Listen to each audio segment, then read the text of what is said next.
Visit Granite Express Cayman today or call 922-0424 for a free estimate. That's 922-0424. Granite Express. Quality stone. Unbeatable prices.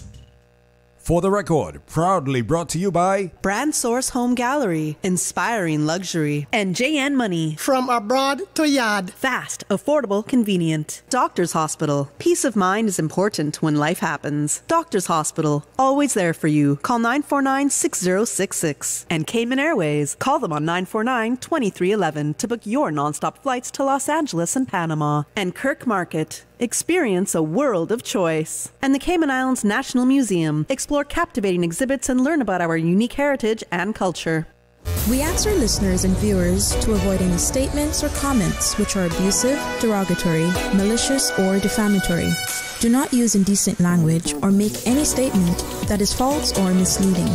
Call 1-800-534-8255, 949-6990. 949-8037 or WhatsApp us on 925-3261.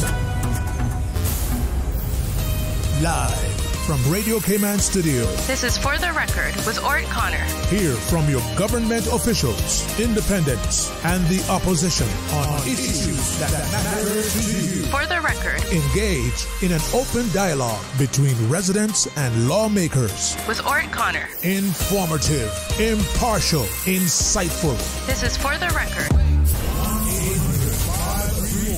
1-800-534-8255. Your calls, your input. This is For the Record. And now, your host, Ort Connor.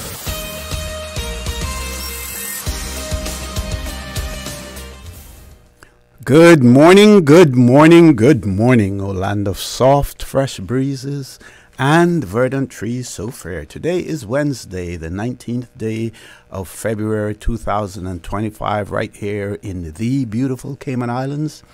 We do hope and we trust that everyone had a restful, peaceful, enjoyable evening. Those of you who are on our roads, we urge you to please be extremely cautious, whether you're a pedestrian, a cyclist, or if you're operating any type of motorized vehicle. We urge you to please ensure that you observe the rules of the road if you know the rules of the road. And if you don't, then you need to familiarize yourselves with them, simply because if you know the rules, if you observe the rules, then the life you save may just be your own. And that cautionary message also goes out to our truck drivers, especially those dump truck drivers on our roads. One of our concerned listeners has reached out to me and spoken about that. Some of them driving early in the morning with little or no running headlights. Again, it is important. We know that they're noisy, so you can hear them. If you if you're not having any difficulties with your hearing, you can hear them, but you want to be able to see them as well. There are those who feel that we aren't sufficiently enforcing the rules when it comes to these dump drivers and monitoring them, much more closely as well. And some people may even be concerned about the ungodly hours under which they operate. It seems I'm wondering whether or not some of those quarries are now open 24 hours per day, because sometimes they're running day and night as well. But they are extremely dangerous on our roads. They don't. I'm not sure whether or not some of them realize the potential, the power that those trucks have. If you're on a bicycle and they're moving at 45, 50 miles an hour, they could literally blow you off the road, as well. So our traffic division out there, you want to get out there and police those dump trucks early in the morning, little or no running lights whatsoever.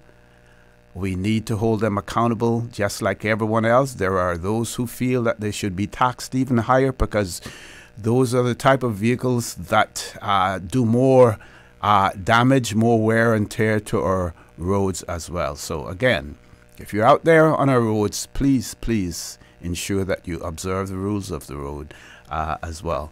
Those of you who have lost loved ones, again, we want to reach out and extend our sincere condolences to you. We hope and we trust that your faith will help to carry you through these extremely challenging times, and that the memories of your loved ones will be a blessing. Those of you who are ill and are either at home or at a medical facility here in the Cayman Islands or overseas, we wish you a speedy recovery as well. And of course, those of you who are celebrating a birthday today, this segment of the For the Record birthday shoutouts brought to you by Coca-Cola, who are proud to support your birthday shoutouts. Coca-Cola available across the Cayman Islands from Tortuga wholesalers. You should accept no substitutes. Taste the feeling with Coca-Cola. And by Yum. Yum delivers quality and nutritious meals to over 3,000 students daily. With over 5 million school lunches served to date, Yum is more than just a lunch provider. Yum is more than just a lunch provider. It is also a trusted partner to busy parents and the Cayman Islands community. So, Yum also operates in selected private and government schools in Grand Cayman.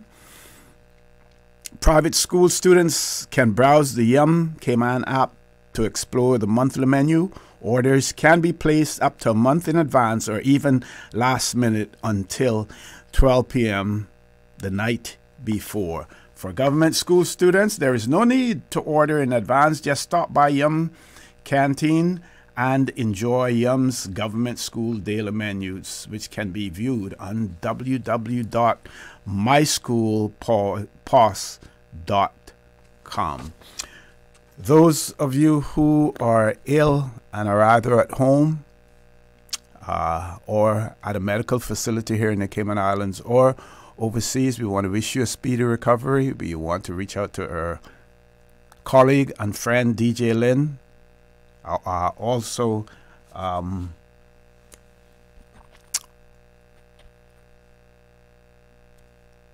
we want to reach out to our two colleagues, DJ Lynn, as well as Joel Wilson, for a speedy recovery. And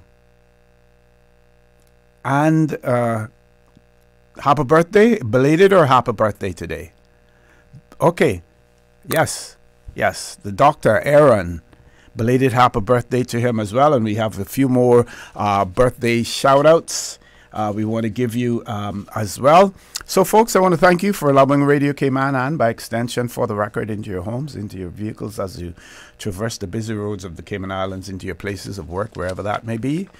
As you know, For the Record is a show produced by the staff and management of Radio Cayman, and it is geared towards keeping you abreast of issues as they arise and play out on the local, regional, and international scene. I have the distinct pleasure of being your host. My name is Ort Connor, and you're welcome to join me every Monday, Wednesday, and Friday from 7:30 a.m. until 10 a.m. During that period, our phone lines are open. We have a toll-free number provided courtesy of Flow, and if you have a Flow account, you're calling from a Flow account number, you can call us on that toll-free number, which is 1-800-534-8255. There are two additional landlines, 949-8037, 949-6990. We have a WhatsApp number, 925-3261. You can leave us a voice message as well as call us on that number, but we can only accommodate one caller at a time.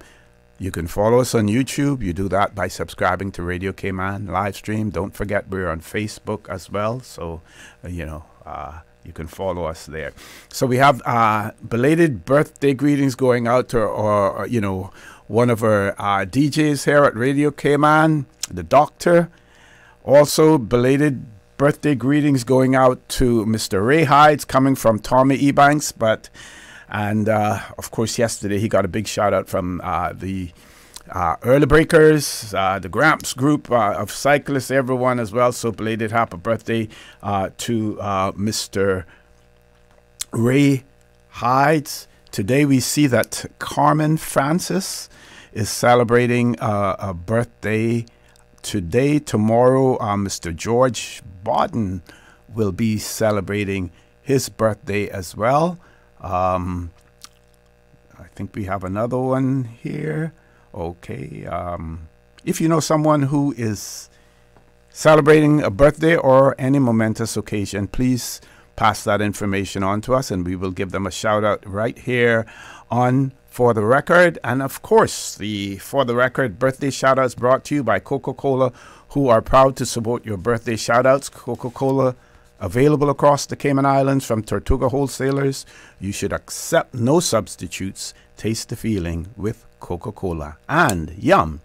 Yum delivers quality and nutritious meals to over 3,000 students daily.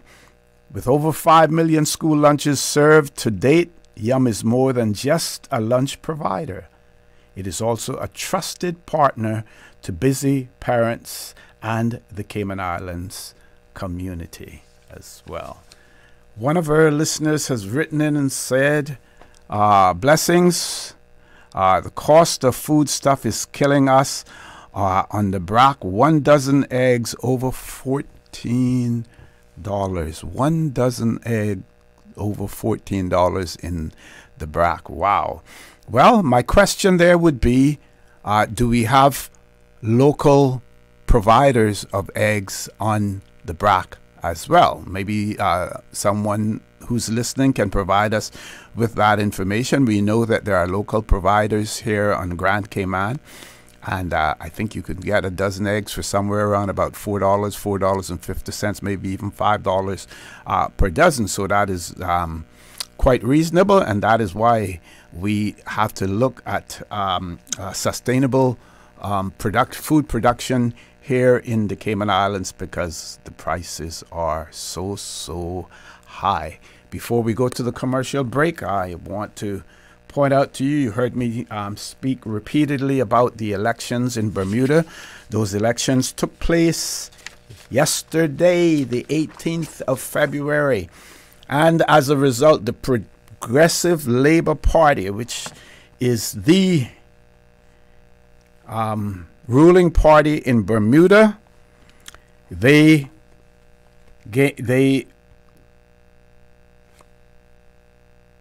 were able to regain 25 seats. Of course, Bermuda has a legislature or a parliament of 36. They have 36 constituencies, single-member constituencies.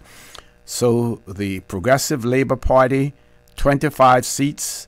That's down from 30 that they had going into the election. So they lost 5 seats. The One Bermuda Alliance, which is the other party, major party in Bermuda, they control 11 seats, which is up 6 from what they had previously. There's another party called the EMP. They did not get any seats, did not return any candidate. Also, no independent candidate in Bermuda was elected as well. That is key. No independent candidate was elected in Bermuda. Folks, I wonder, come the 1st of May, whether or not we will be able to sit here and with such clarity, be able to determine what our government will look like in terms of control, when we have at least 3 parties, a number of independents who will be putting themselves up as candidates, the nomination day being the 3rd of March, and whether or not we will be able to sit with some certainty to know what our governing entity will look like, whether or not it will be a coalition of parties or what, a combination of independents and parties, whatever That certainty is extremely important. We can talk more about that later on, but right now we have to take a commercial break.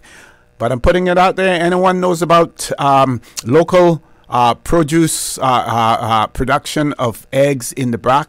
Let's talk about that. Tell us about that as well. Let's see what we can do about getting the price of eggs down in the BRAC as well. Please stay tuned for the record. We'll be back shortly. The Cayman Islands boasts of a long, colorful, and rich history. In tribute to our roots, Radio Cayman, the voice of the Cayman Islands, is pleased to bring you the Historical Vignette Series. Brought to you by Rotary Central. For more than 110 years, Rotary members have used their passion, energy, and intelligence to take action on sustainable projects. The Cayman Islands, He hath founded it upon the seas. Spurgeon Andrew Ebanks, OBE, JP, 1914 through 1994.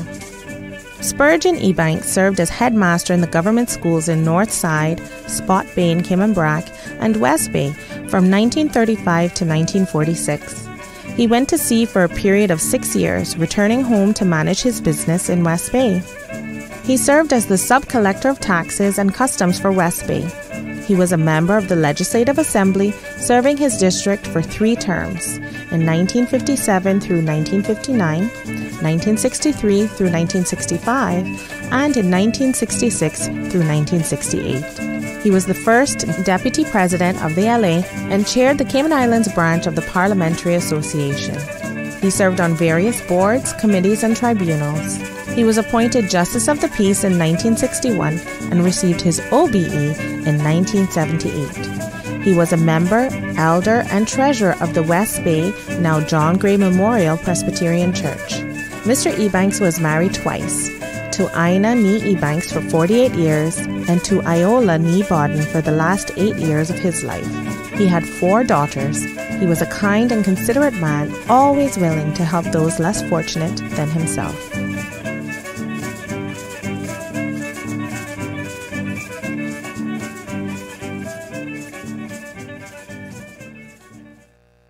Radio Cayman's Historical Vignettes was brought to you by Rotary Central. For more than 110 years, Rotary members have used their passion, energy, and intelligence to take action on sustainable projects.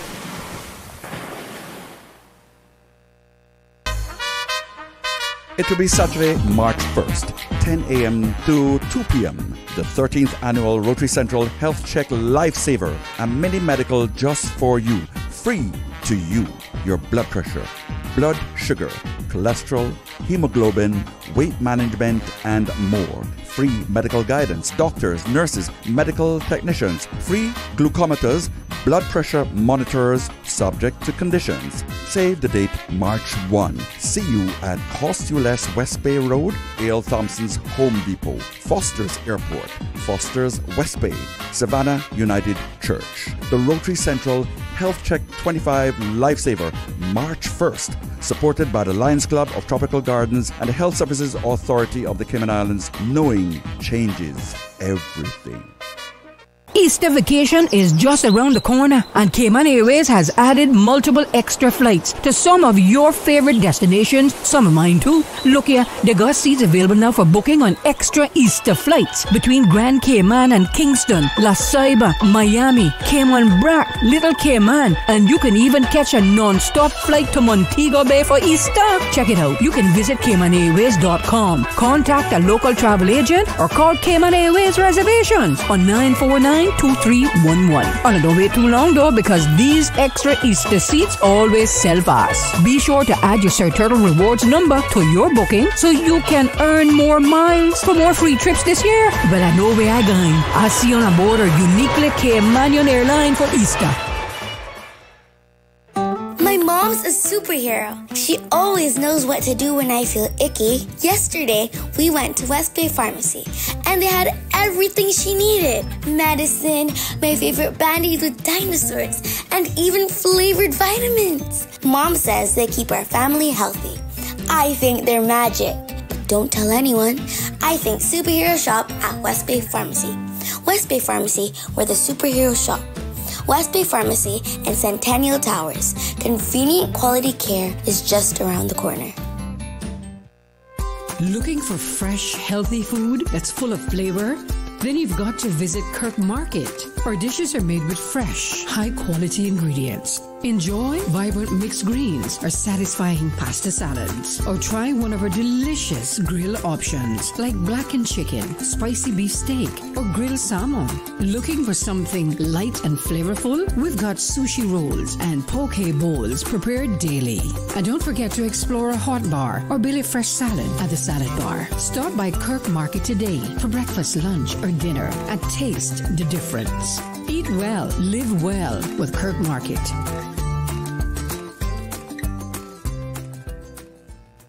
Can you imagine your home completely organized? At Brand Source Custom Closets, we can. We specialize in designing and building custom closets and storage units for any room in your home, including the garage. With tailored designs and custom LED lighting solutions to fit your lifestyle and budget, our Custom Closets expert is committed to enhancing the value of your home with a solution that is uniquely yours. Visit our showroom or call 623-6774 to schedule a no-obligation appointment with our design expert. Brand Source Custom Closets, 209 Dorsey Drive, Industrial Park. Hi, I'm Max. What's your favorite part of school? I love science. I love playing outside. What's yours? It's lunch. Ha! Yum. Yes, yum. Yum School Lunch program ensures your kids have fresh, healthy lunch options every day. Yum School Lunches are now available at selected private and public schools across Grand Cayman. My favorite food from school is pasta, jerk chicken, and spaghetti and meatball. I love Cayman-style beef, chicken curry. Yum. We love school lunch. Yum. What's that? No sugar, same amazing taste? Coca-Cola Zero Sugar is here to stay. Classic taste, pure satisfaction. Be sure to stop into any Tortuga location and get your own case of Coke Zero. Or grab an ice-cold one straight from the cooler. Brought to you by Tortuga Distributors Limited. Coca-Cola, taste the feeling, Cayman.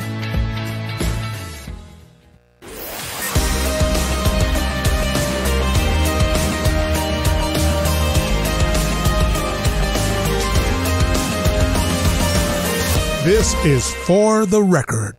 Good morning. Welcome back to For the Record. In about 7 minutes' time, we're going to be going back to our 8 o'clock news. After the 8 o'clock news, we will have guests in the studio. We will have Leader of the Opposition, Honorable Joey Hew, along, with former Member of Parliament and one of their declared candidates for the upcoming general elections on the 30th of April.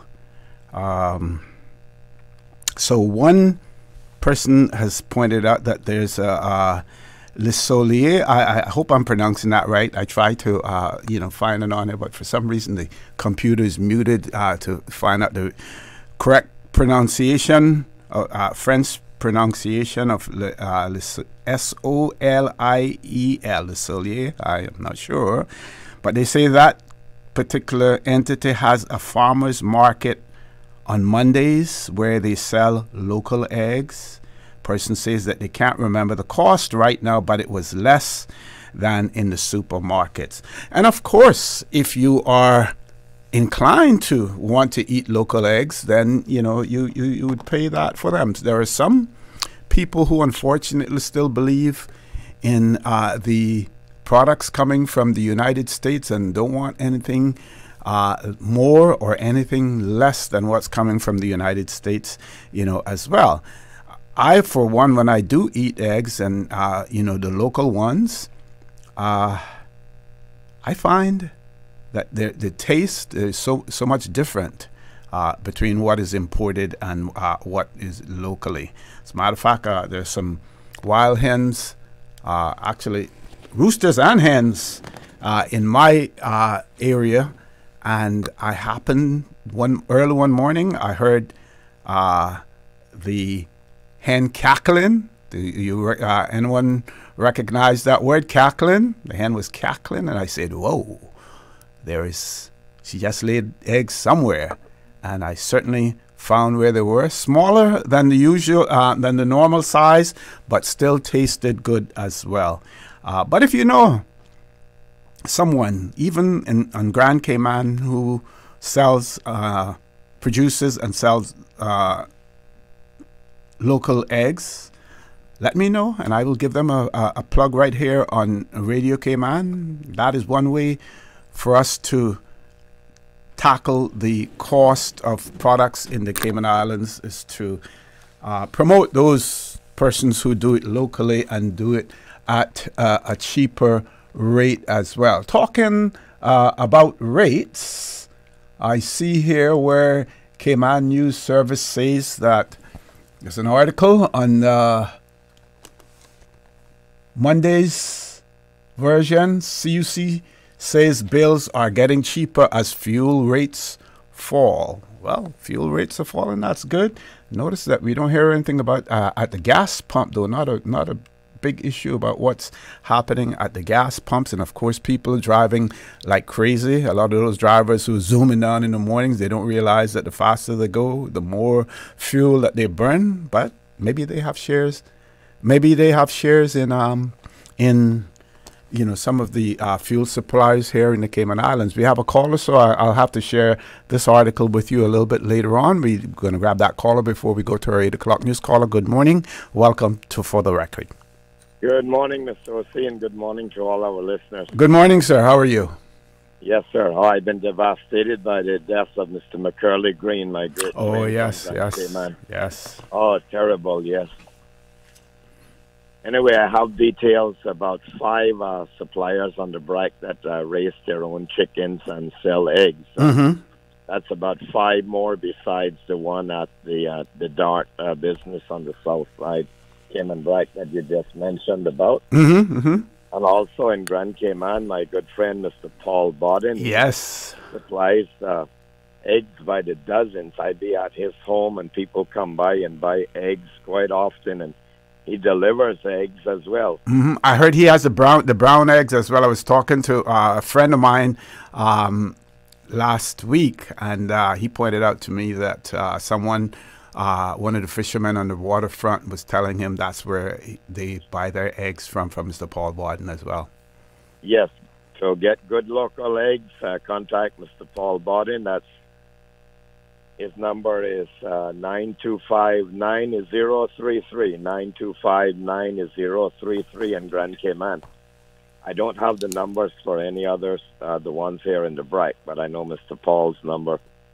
Yes, sir, it's a nice day here in the BRAC. We got nice, smooth weather now, where the tug and barge can come.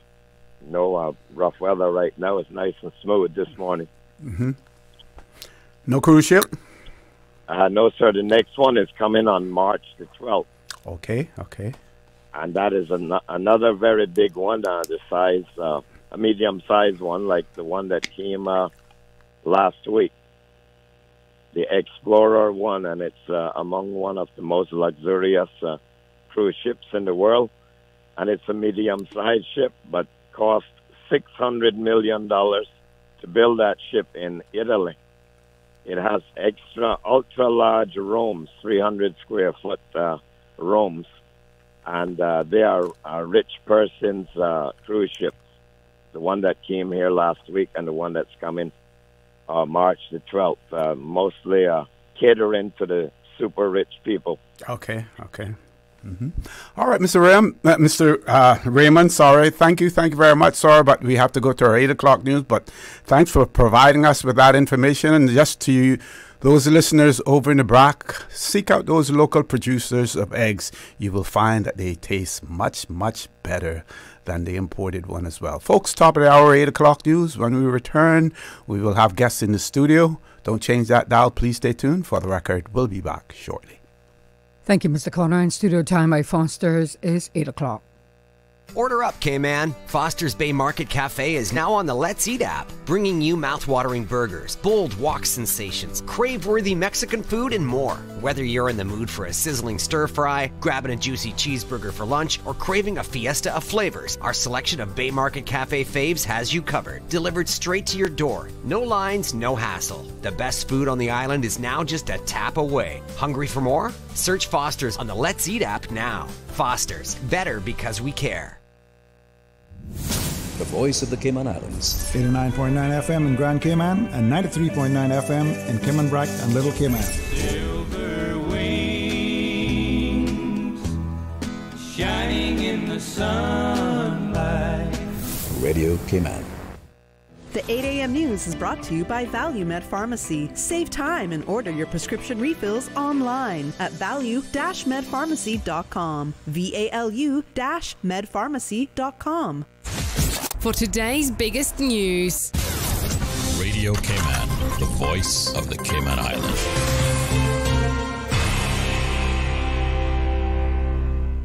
A pleasant good morning with a look at your latest news. I'm Jevi Ebanks. On Tuesday, two businessmen, Chester Frederick and Kirk Ebanks, appeared before the summary court to enter pleas for 11 charges related to failure to provide vacation pay and sick leave. The men are accused of not paying approximately $90,000 to their employees, with the charges spanning from 2014 to 2024. Both Mr. Frederick and Mr. Ebanks pleaded not guilty to all 11 counts. They are currently on bail and are scheduled to stand trial for 3 days in the summary courts from the 12th to the 14th of May this year. In other court news, Harold Joseph Miller Jr. is facing a count of threat to kill and criminal trespassing. He entered not guilty pleas and is set for a summary court trial today at 10 a.m. before Magistrate Kirsty Gunn. Earlier this month, major changes were announced to the membership of the National Conservation Council, with the cabinet choosing to replace 7 members. Now that move is being challenged. Here's Radio Cayman's Carsley Fuller. In a letter mailed on Valentine's Day, a lawyer for 2 of those members notified the Cabinet Secretary and the Attorney General of pre-action protocol for a judicial review of that decision. It claims the decision is, quote, the latest in a series of efforts by the current Cabinet to weaken the NCC's ability to perform its statutory function of promoting conservation in Cayman. The letter is asking Cabinet to revoke the, quote, unlawful decision. If not, the plaintiffs, who also include previous NCC Chair Christine Rose Smith, intend to issue an application for leave to apply for judicial review and a direction that the grant of leave shall operate as a stay of the decision. When announcing the replacements last week, the Minister for Sustainability, the Honourable Dwayne Seymour, said the changes will, quote, establish a better balance for the community on a whole. The NCC, set up under Cayman's National Conservation Act, is tasked with overseeing the protection of Cayman's terrestrial, wetland, and marine areas. Reporting for Radio Cayman News, I'm Carsley Fuller. The letter has asked for a response from the Cabinet Secretary and the Attorney General by the 20th of February. The Standing Select Committee to oversee the performance of the Office of the Ombudsman meets today. The televised public meeting will be held in Parliament, and the focus will be on the office's 2023 annual report. Ombudsman Sharon Rolston will be on hand to answer members' questions and provide the public with information from the report, which was tabled in the House back in July. The meeting is intended to provide the public with, quote, greater insight into the activities of the Office of the Ombudsman and to promote awareness of the resources available to the community. The public is invited to tune into the proceedings through the government's YouTube channel. It's a Teach Meet, Math Edition. Here's CIG TV's Donna Bush. Public and private school mathematics teachers unite for the first ever secondary school meet. Mathematics educators came together recently for the inaugural secondary school Teach Meet at the John Gray High School. The event provided a valuable platform for mathematics teachers to collaborate, share the best practices, and exchange innovative teaching strategies. Attendees benefited from insightful presentations by 3 experienced educators from the public school system who shared practical approaches to enhancing mathematics instructions in the classroom. Joanne Conley, numeracy specialist with the Department of Education Services, explains. We're doing lots of workshops with our teachers at the moment. We're making sure that they understand the mastery approach to teaching mathematics, which has made such a huge impact in primary and secondary schools in the UK already. So we're a little bit behind in when we started introducing that, but we're still building those workshops in with all our teachers. With around 30 teachers from both sectors in attendance, the Teach Meet provided a platform for networking, professional development, and strengthened collaboration among mathematics educators. here in the Cayman Islands. That is your latest news. I'm Jevi Ebanks. Now to the BBC for headlines around the world. BBC News with Moira Alderson. President Zelensky has said Donald Trump lives in a bubble of Russian disinformation after the US leader appeared to blame Kyiv for Moscow's attack on Ukraine and made untrue allegations about Mr. Zelensky having a popularity rating of 4%. Speaking during a visit by US Special Envoy, he also dismissed American demands for $500 billion, saying Washington's assistance only amounted to a fifth of that amount. Ukraine says tens of thousands of people in the western city of Odessa are without heating and electricity after Russian strikes. On Tuesday, Russia said Moscow did not target Ukraine's energy infrastructure. Israeli prosecutors have charged 5 reservists with severely injuring a Palestinian detainee. The soldiers are said to have attacked the man when he was blindfolded and shackled. He suffered 7 broken ribs and a punctured lung. The United Arab Emirates has rejected US proposals to remove Palestinians from Gaza so Washington can take over the territory. The comments came during a visit by the US Secretary of State. Reports from Pakistan say it's planning to order all undocumented Afghan refugees out of Islamabad and Rawalpindi. The country hosts hundreds of thousands of Afghans without visas. The Sudanese military government has accused Kenya of violating the UN Charter by hosting a meeting of its paramilitary rival. The army said the Rapid Support Forces were responsible for genocide. 7 crew members of a migrant boat have been arrested in Spain. They're accused of killing 8 passengers. A court in South Korea has given suspended sentences to 4 former senior officials for forcibly sending back 2 North Korean fishermen. The fishermen had admitted killing their fellow crew members. More than 100 sculptures, Benin bronzes, looted in colonial times, are to be returned from the Netherlands to Nigeria, where they're from. Germany had already begun returning the sculptures it holds. BBC News. The 8 a.m. news is brought to you by ValueMed Pharmacy. Save time and order your prescription refills online at value-medpharmacy.com. VALU-medpharmacy.com. Now, more than ever, supporting your immune system is crucial to helping your body fight off illnesses like the common cold, the flu, and COVID-19. At ValueMed Pharmacy on Walkers Road and in Boddentown, we carry all the essential vitamins and minerals to help support your immune system and improve your overall health. Some of our top immunity support picks are vitamin C, vitamin D, zinc, elderberry, and quercetin, or the popular 7-in-1 immunity support. Our pharmacists are always on hand to help guide you and answer any questions. Visit ValueMed Pharmacy on Walkers Road or Boddentown. Live happy, live healthy with ValueMed Pharmacy. Stay in touch with Radio Cayman with the latest up-to-date, accurate news and information. For your convenience, the headline news will be repeated on our sister station, Breeze 105.3 FM, weekdays at 8:30 a.m. Follow Radio Cayman on social media, Facebook, Instagram, Twitter, or download the Radio Cayman app in the App Store or log on to www.radiocayman.gov.ky and stay connected to what's happening in the community. Radio Cayman, your voice, your choice, your radio. It will be Saturday, March 1st, 10 a.m. to 2 p.m. The 13th annual Rotary Central Health Check Lifesaver, a mini medical just for you, free to you. Your blood pressure, blood sugar, cholesterol, hemoglobin, weight management, and more. Free medical guidance, doctors, nurses, medical technicians, free glucometers, blood pressure monitors, subject to conditions. Save the date March 1. See you at Cost You Less West Bay Road, A.L. Thompson's Home Depot, Foster's Airport, Foster's West Bay, Savannah United Church. The Rotary Central Health Check 25 Lifesaver, March 1st. Supported by the Lions Club of Tropical Gardens and the Health Services Authority of the Cayman Islands, knowing changes everything. Funky Tang's Valentine's Sale is on now. Head over to Funky Tang's 2 locations, Shedden Road and Countryside, Savannah, and take 10% off on Lasco Tower fans, Queen and King sheet sets, 32-inch Pioneer TVs, Puya tablets, blenders and hair clippers, blackout curtains and shower curtains. And while you're there, take 20% off those TC60 Bluetooth earbuds. For more info, call 949-0998. That's 949-0998. Funky Tanks, the home of electronics and more. Sports. sports. Stay up to date on your sports news with Radio K-Man Monday through Friday at 7 a.m., 6 p.m., and 10 p.m. It's all about sports. The 8 a.m. weather update brought to you by CG Britcay, where people come first.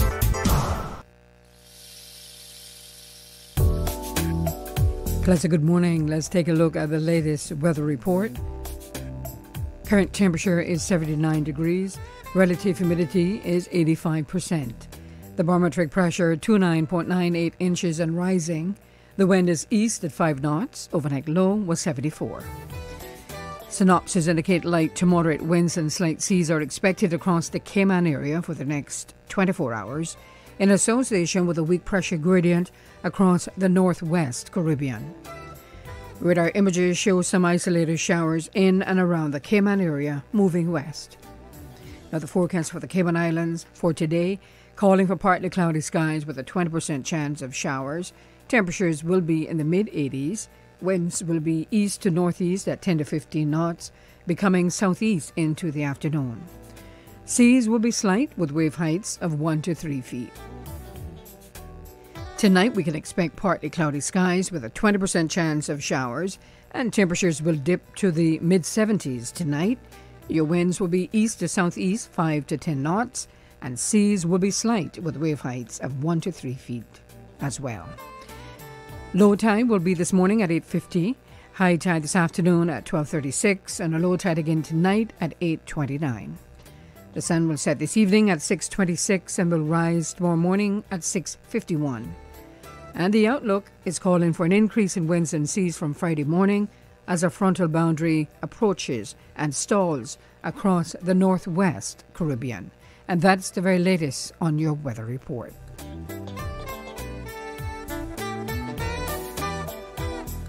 Take some advice from your Aunt Angie. Don't lie on your resume. Because if you say you've got trapeze experience, someone might shoot you out of a cannon and expect you to do a gymnast routine while flying through the air at 82 miles an hour.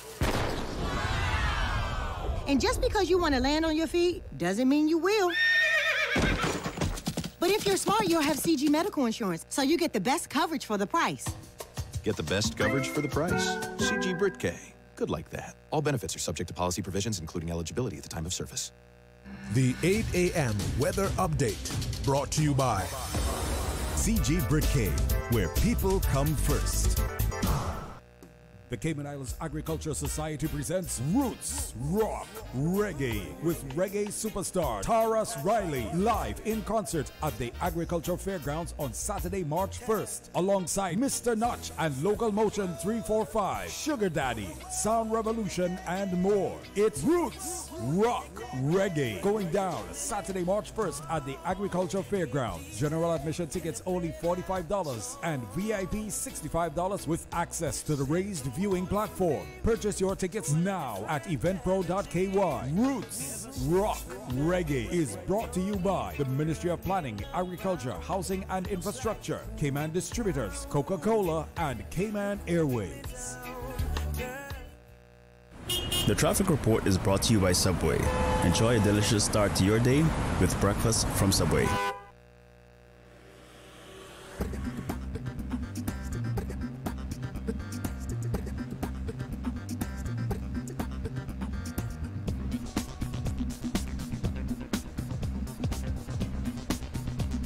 Good morning. Let's take a look at what's happening on the roads. On the Linford Pearson Highway, steady traffic, as well as coming off of Bobby Thompson Way and Agnes Way. Cool Road moving along steadily. North Sound Road, moderate flow of traffic in both directions. Coming from the Westway 4-way, start flowing nicely. Owen Roberts Drive, no issues there as traffic is light to moderate. Coming off of the Estella Tibbetts Highway, traffic flowing moderately in both directions. Heading towards the Industrial Park area. North Sound Road in both directions, traffic flowing at a good pace in both directions. Godfrey Nixon Way and Eastern Avenue, traffic is flowing pretty good. And on Edward Street, light to moderate traffic flow. That's what's happening on your roads. Join us again at about 10 minutes past 12. We'll give you another look at traffic. Remember, click it or ticket. Did you know ordering your favorite sandwich from Subway just got easier? Yeah, picture this. No more waiting in line. No more fussing with cash. just a delicious taste of Subway at your fingertips. With our new app, ordering your go-to sub is as easy as a few taps on your phone. Plus, receive exclusive deals and earn loyalty points with every purchase made on the app. Download the new Subway app today and get ready to ditch the lines and drive straight into your flavor. Visit the App Store or Google Play Store on your mobile phone and search for Subway Cayman Islands. Subway. Eat fresh. The traffic report is brought to you by Subway. Enjoy a delicious start to your day with breakfast from Subway. Attention Radio Cayman listeners, we need your assistance. Radio Cayman is excited to announce the launch of the new listener survey. Visit Radio Cayman's website, Facebook, or Instagram pages. Take the survey and help shape the future of Radio Cayman. Radio Cayman, the voice of the Cayman Islands.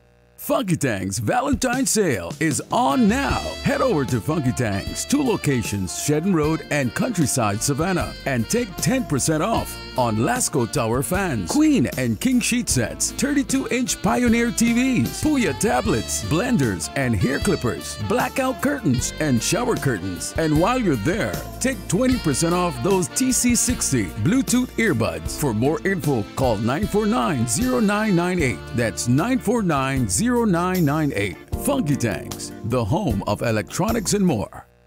Tune in every Monday through Friday at 12 p.m. for Radio Cayman's Midday Newscast. Radio Cayman, the People's Station, your trusted official source for the latest news. The 12 p.m. news is proudly brought to you by Health City Cayman Islands. World-class healthcare within your reach.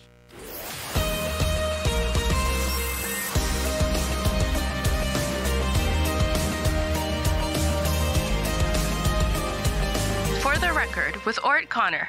Good morning and welcome back to For the Record. Before I introduce my guest, we're talking about egg farmers in Grand Cayman and on Cayman Brac as well. And, while we don't do commercial plugs on For the Record, we usually encourage people to speak to one of the sales executives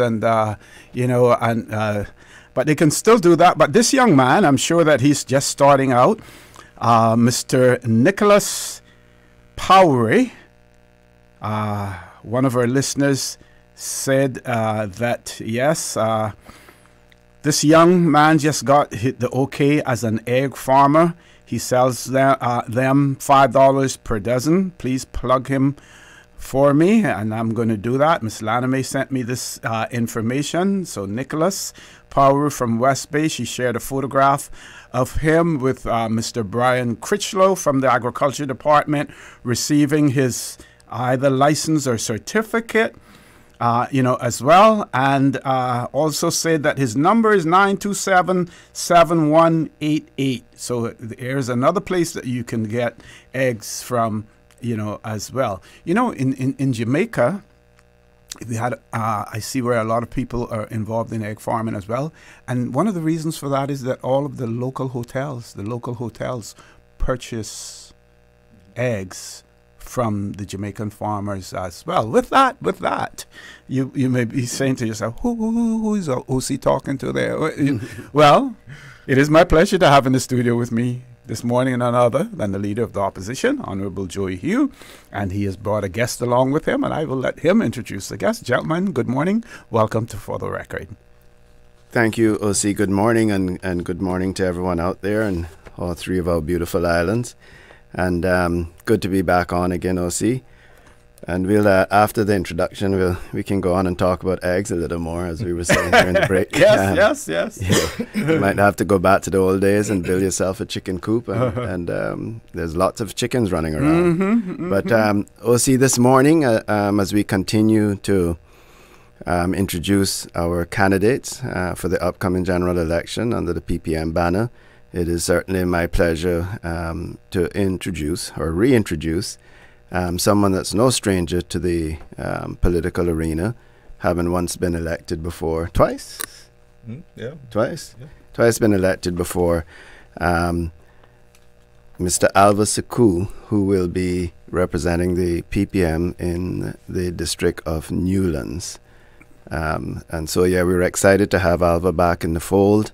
And he's going to play an integral part of the upcoming election for us, and we're certain that he'll be successful and play an integral part of the government after the elections.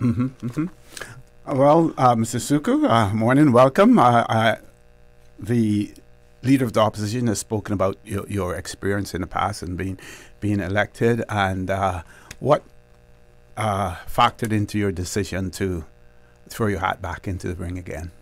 Well, first let me say good morning, OC, and good morning to the listening public, and especially the good people in Newlands, of course the wider Cayman Islands.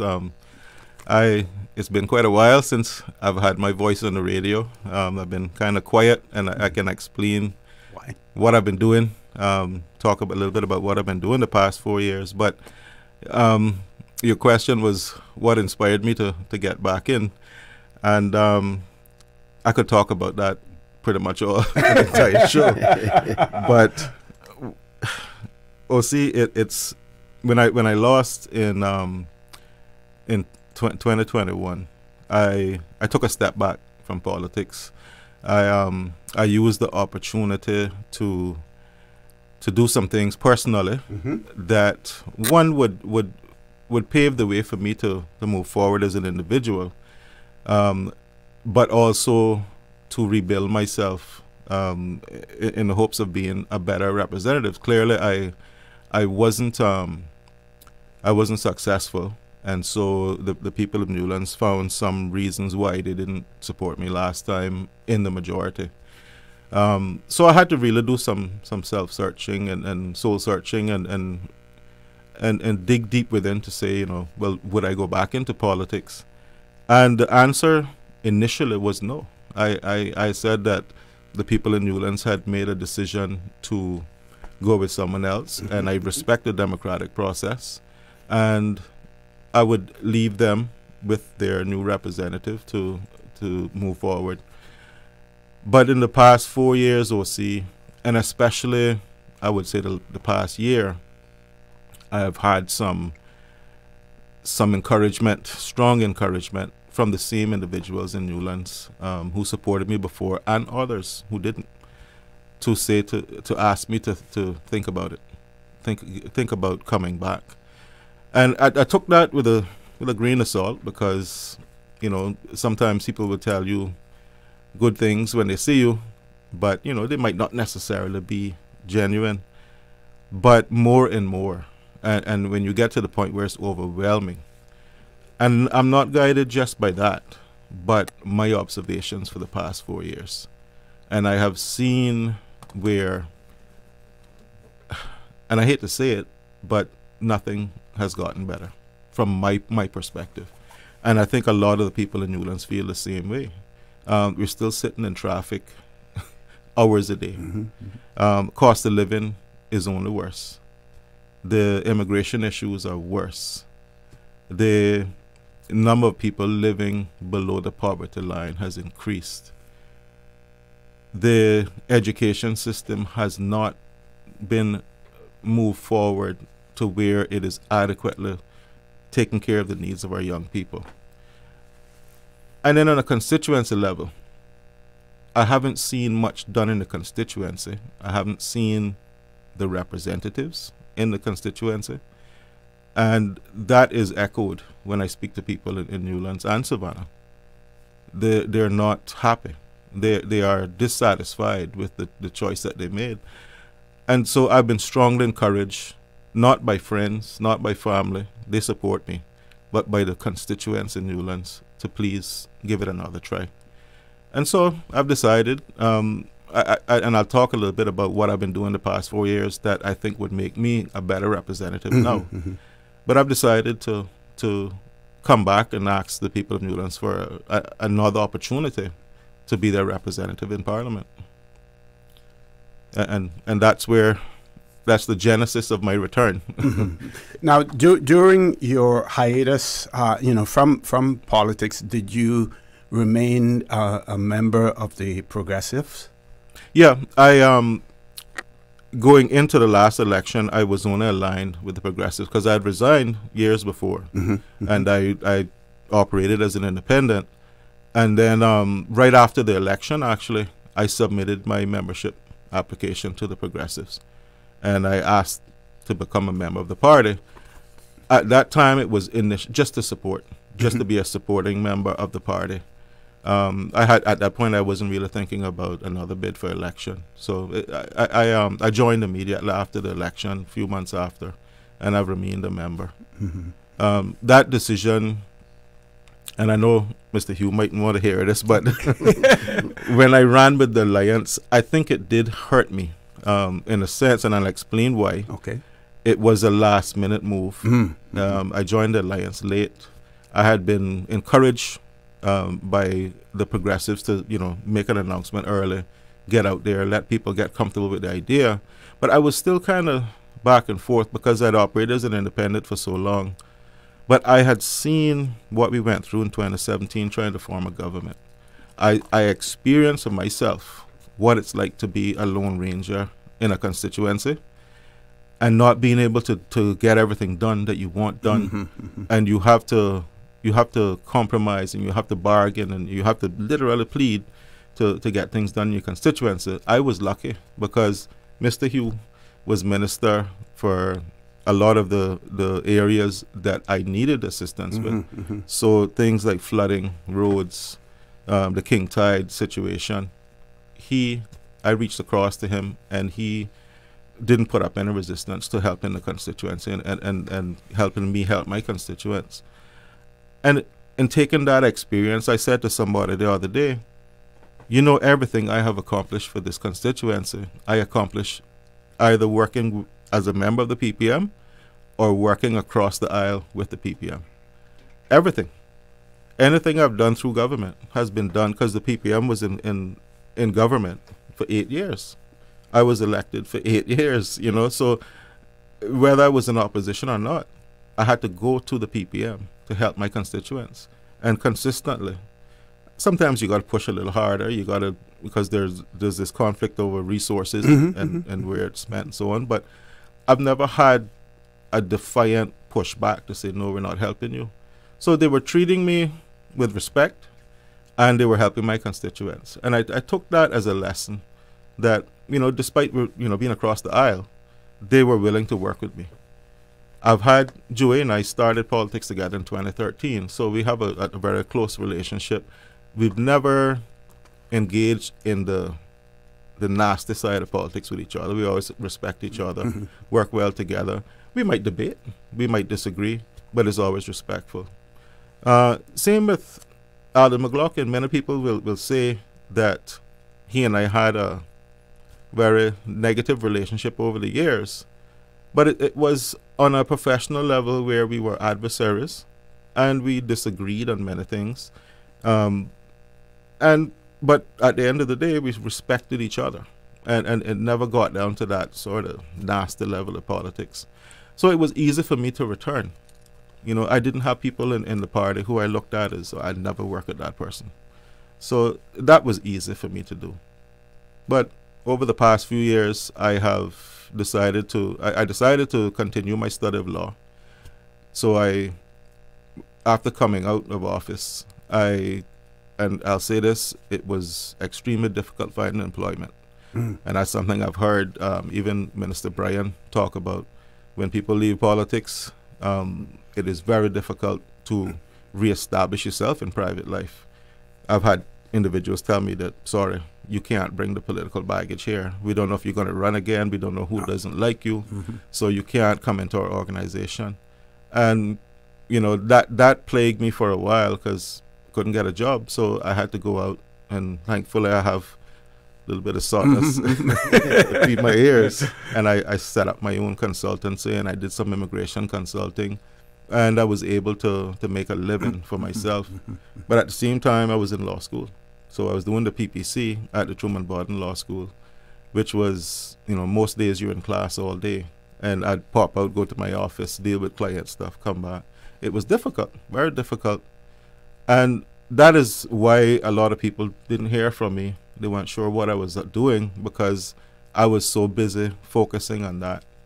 And I was still involved with my boxing, with the Boxing Federation, working with the boxers. So I was keeping busy.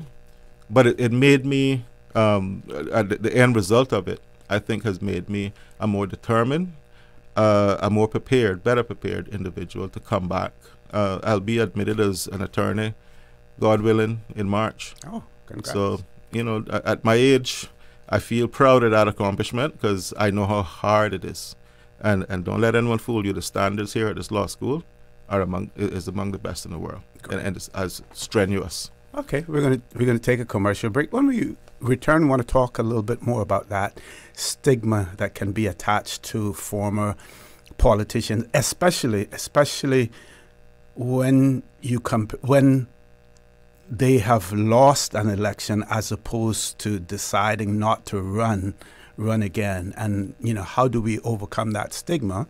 Want to talk some more about, because we keep hearing people saying, you know, we need experienced persons in our parliament, we need experienced persons in our government, and talk some more about, you know, what you have done since leaving office that you spoke earlier about, that now you feel has prepared you even more so to be a good politician and possibly a minister as well. Folks, don't change that dial. Please stay tuned for the record. We'll be back shortly. West Bay Pharmacy in Centennial Towers, a compounding story. I don't think people realize how pain creeps into your life. It has a way of robbing your strength. I really don't like taking prescription medication orally. West Bay Pharmacy in Centennial Towers. They understand. When it comes to compounded medication, it's personal. So whenever there's a problem with some medication or treatments that's not working right, then a physician will call me and say, hey, they're having bad side effects from this medication. Compounding pain cream changed the game. Made special for me. Significant pain relief in the form of a cream. That is a new experience for me. It's changed his life. It worked. Ask your pharmacist or healthcare provider about compounding at West Bay Pharmacy in Centennial Towers. Call 914-6449. Looking for fresh, healthy food that's full of flavor? Then you've got to visit Kirk Market. Our dishes are made with fresh, high-quality ingredients. Enjoy vibrant mixed greens or satisfying pasta salads. Or try one of our delicious grill options like blackened chicken, spicy beef steak, or grilled salmon. Looking for something light and flavorful? We've got sushi rolls and poke bowls prepared daily. And don't forget to explore a hot bar or Billy Fresh salad at the salad bar. Stop by Kirk Market today for breakfast, lunch, or dinner and taste the difference. Eat well, live well with Kirk Market.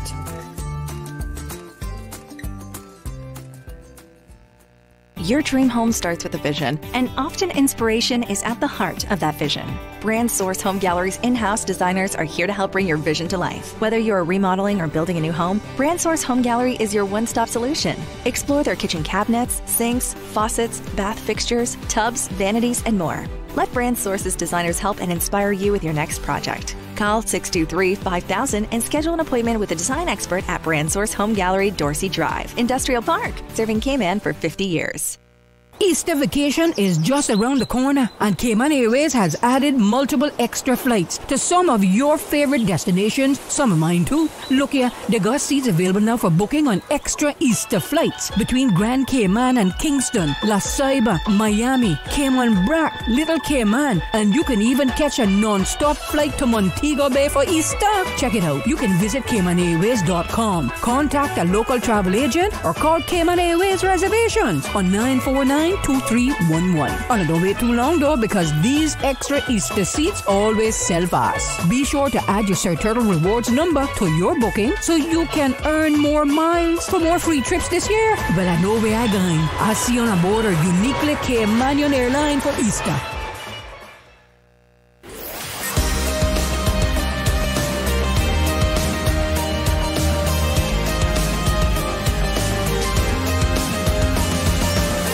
This is For the Record.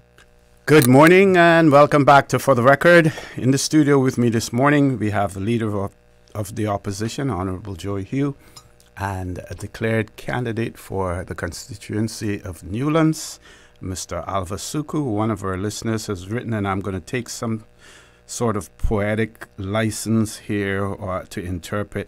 The person says, I'm not in a political circle, but I have to express my great pleasure that Alva Suku has thought again about leaving politics. I would interpret that to mean thought again about returning to politics. They go on to say that his speech on the domestic partnership bill was one of the very best as well. Well, I want to thank that person for their kind words, and I'm taking the same interpretation you took, OC, that that I've rethought leaving politics, which means that I've thought about coming back, because yeah, it took a lot of thought, and the process was painstaking, because I had to not only listen to the constituents in Newlands, but I had to speak to my own family. Some of them had very strong feelings on whether or not I should go back into politics. So they saw that the fallout. When you lose and you don't have a job and there's that uncertainty, and, you know, getting any younger, you know, your family becomes concerned. But in time, and I'm so grateful for this, I now have 100% support, because my family are a lot like me, and they think like me, and they see the issues, and they see that going forward we do need to do better for our people. And you know, we all come from that background. Sister's a teacher and so on, so we're people who like to serve and caring and want to be involved. And I'm not one of those people that can see something wrong and just turn my back and say, oh, not my problem anymore. I'm not built like that. So someone said to me the other day, you know, you're just about to be admitted as an attorney. You have a lot of experience. You could go out and make lots of money. I could, but that's not what motivates me.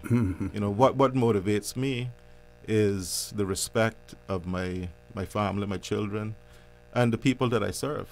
You know, their thank yous, we don't, you know, mightn't pay the CUC bill, but it means a lot more, you know, to me. So, and at my age, it's hard to change, very hard to change. So, you know, I'm a public servant, and I've always thought that way and operated that way. So it's very easy for me to come right back into that role. And that is what I'm asking for, another opportunity to serve. And like you said, you know, you're better positioned now when you do get your law degree, that if you have to transition back to the private sector, you don't necessarily have to rely on the generosity, quote-unquote generosity of others in terms of, you know, finding employment, you know, as well. And I will say, because I don't want the message to go out that nobody would work with me, but I am doing my articles now with a wonderful firm. Okay. Bawden's, I would say that much.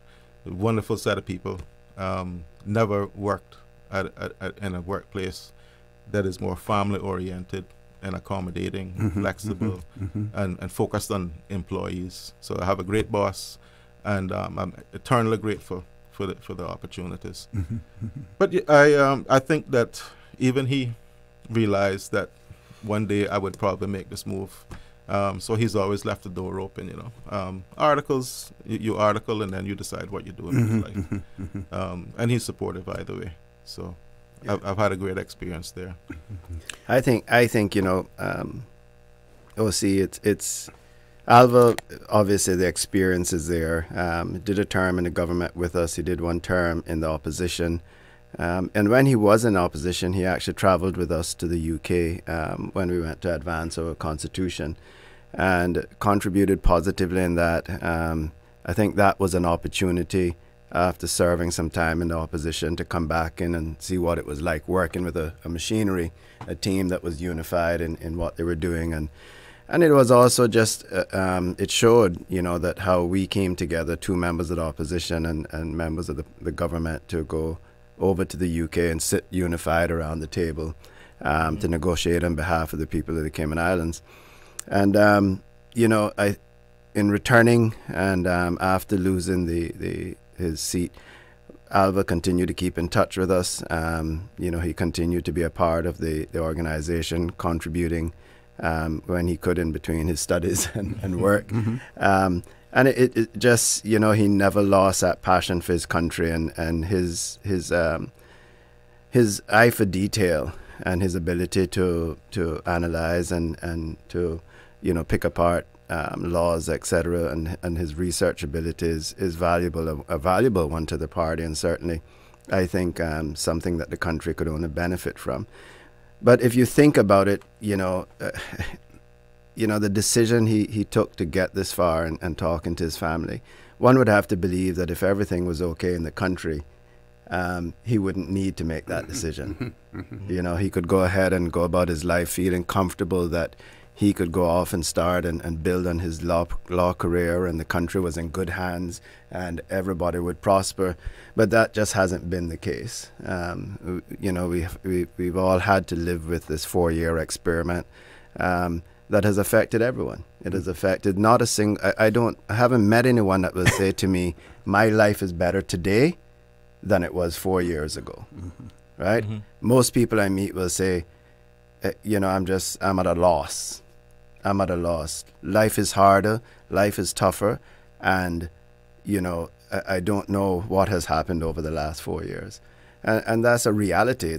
And, you know, we can point fingers all over the place, but the fact is that we had an experiment that just went horribly wrong. Yep. Horribly wrong. And, you know, I think with what we have as a party, you know, a party with over 24, 25 years of unity and experience, I think that's what we are offering to the country, and Alva fits that role perfectly. You know, and as we go along over the next couple of days, we will be announcing 4 more candidates over the next few days, and people will see that we're going to continue to provide that blend of experienced politicians along with young blood and newcomers into the party. But again, we will all be unified under the PPM umbrella. We have a caller. Let's grab the caller. Caller, good morning. Welcome to For the Record. Hi, good morning. Good morning. Good morning. Morning. Good morning, gentlemen. I just had 2 questions for Mr. Alva. Sure. How do you plan to engage voters who may have supported your opponent the last time? And the second question is, what strategies will you use to ensure that you are listening to the diverse voices in our community? Okay. Very good questions. Thank you very much. I will start with the first one. How do I plan to engage? I have already started that process. My plan is to knock on every door in Newlands, and it will take quite a bit of work and energy, but I believe that is what I have to do now. I lost their mandate last time, and I have to go back and seek that this time, and the only way to do that is face to face. I do have a tremendously dynamic committee working with me who are going to help me engage. They are going to be leveraging things like social media, organizing meetings, organizing, you know, meetups and individual one-on-one meetings for me. But my main priority is to get face-to-face with every constituent in Newlands and answer their questions and ask for their mandate to go back in as their MP. So the second question, my strategies, I think it was, trying to remember what the question was. Let's see if the caller is still there. Are you still there, caller? Yes, I can repeat it. What strategies will you use to ensure that you're listening to the voices of all the members? All the members. And that is an important question, because there are people who didn't support me, obviously. And I need to make sure that everybody understands that as their elected representative, I represent them, whether they voted for me or not. And that goes without saying. I'm not the type of individual who would turn my back on someone because they didn't support me politically. And matter of fact, I have engaged with quite a few people who have told me they didn't vote for me last time to my face. And we have had very pleasant conversations, and they have explained to me where they thought I went wrong. And I've explained to them what I was trying to achieve and why I made this move or that move. But my strategies to re-engage, I talked about last time establishing the district council. And I did set up a quasi-district council, and I actually invited Mr. Panton and Mr. Gonzalez, this is when I was in office, to join that district council, because I thought that they came from opposing elements in the constituency, and it was my job to bring everyone together. So I asked them to join that group, and that group would be a working group made up of constituents from all sides who would guide me and give me direction in the constituency. Mr. Panton never accepted the invitation. Mr. Gonzalez did, and shortly thereafter, politics got introduced into the council. It fell apart, and sadly, it didn't benefit the people of Newlands. Listen, this election time, Mr. Gonzalez introduced a very negative element there, and people decided not to work with it. So he'll have to explain. I won't go any further, but I was trying to bring people together. That was my focus. And unfortunately, it didn't work out. I intend to do that again, but this time the right way. The Constitution calls for district councils. We will have to, as a government, decide how to move those forward. But I think the time is right for those to come forward now. Okay, caller, I want to thank you. Thank you very much for those two questions. We're going to take a commercial break. Folks, please stay tuned. For the record, we'll be back shortly. Easter vacation is just around the corner, and Cayman Airways has added multiple extra flights to some of your favorite destinations, some of mine too. Look here, they got seats available now for booking on extra Easter flights between Grand Cayman and Kingston, La Ceiba, Miami, Cayman Brac, Little Cayman, and you can even catch a non-stop flight to Montego Bay for Easter. Check it out. You can visit CaymanAirways.com, contact a local travel agent, or call Cayman Airways Reservations on 949-2311.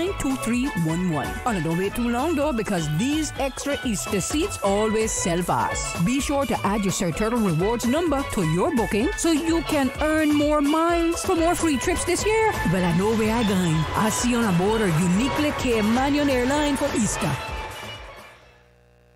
She hear clunk and her car stop. I was just about to send her some money, so I send it straight to her JN Money Transfer card. It cost me less, and perhaps she use the card, pay the garage right away. She'll get discount through the JN Rewards program in Jamaica. This card make things easy. You can even get funds at any multi-link ATM. JN Money Transfer Card. Fast, affordable, convenient. Tell your loved ones in Jamaica about it. Sign up is free. Did you know that Doctors Hospital provides urgent care services 24 hours a day, 7 days a week? And Doctors Hospital's urgent care physicians have access to the most advanced MRI and CT imaging in the Caribbean, providing reliable diagnostics when you need it most. When you need quality urgent care for an illness or injury, Doctors Hospital is here for you 24/7. Whether it's a migraine, chest or abdominal pain, shortness of breath, broken bones, or another urgent need, Doctors Hospital at the top of Walker's Road. Urgent care right now. Can you imagine your home completely organized? At Brand Source Custom Closets, we can. We specialize in designing and building custom closets and storage units for any room in your home, including the garage. With tailored designs and custom LED lighting solutions to fit your lifestyle and budget. Our Custom Closets expert is committed to enhancing the value of your home with a solution that is uniquely yours. Visit our showroom or call 623-6774 to schedule a no-obligation appointment with our design expert. Brand Source Custom Closets, 209 Dorsey Drive, Industrial Park.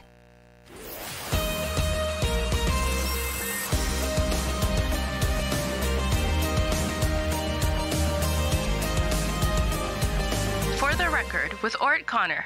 Good morning and welcome back to For the Record. In the studio with me, Leader of the Opposition, Honourable Joey Hew, and declared candidate with the Progressives to contest the election in the constituency of Newlands, former Member of Parliament, Mr. Alva Suku. So, Mr. Suku, I'm looking at some of the figures here on the election returns for Newlands in 2021, and it shows that you received 29.17% of the votes, whereas the winner, Mr. Wayne Panton, received 55.2% of the vote. So you lost by a little bit over 300 votes. At that time, the registered electorate in the constituency of Newlands was 1,186. So when you look at 300 plus voters in 1,100 districts, so less than a third, but pretty wide gap. How do you intend to fill that? And then can we look at the numbers? What are the preliminary numbers now for Newlands? Now that the preliminary list is out, I think any idea? Should have brought it with me, but I think we're close to about just over 1,500, approaching 16. Okay, I'll try to find that. So, how do you intend? And I'm not asking you to give away any political strategy here, no. But how do you intend to make up that difference this time around? Well, see, a wise man once told me, you're never a good representative until you lose once. And I have had the benefit of that experience. So I know where I went wrong. I know why the people in Newlands decided to go with someone else. And I know what I have to do to make back up that difference. And it's not purely mathematics. And I'll tell you one major reason was my decision to join the PPM Alliance came too late. It wasn't believable. People thought it was just a political move. Whereas I saw what was coming. I saw this independent experiment being launched.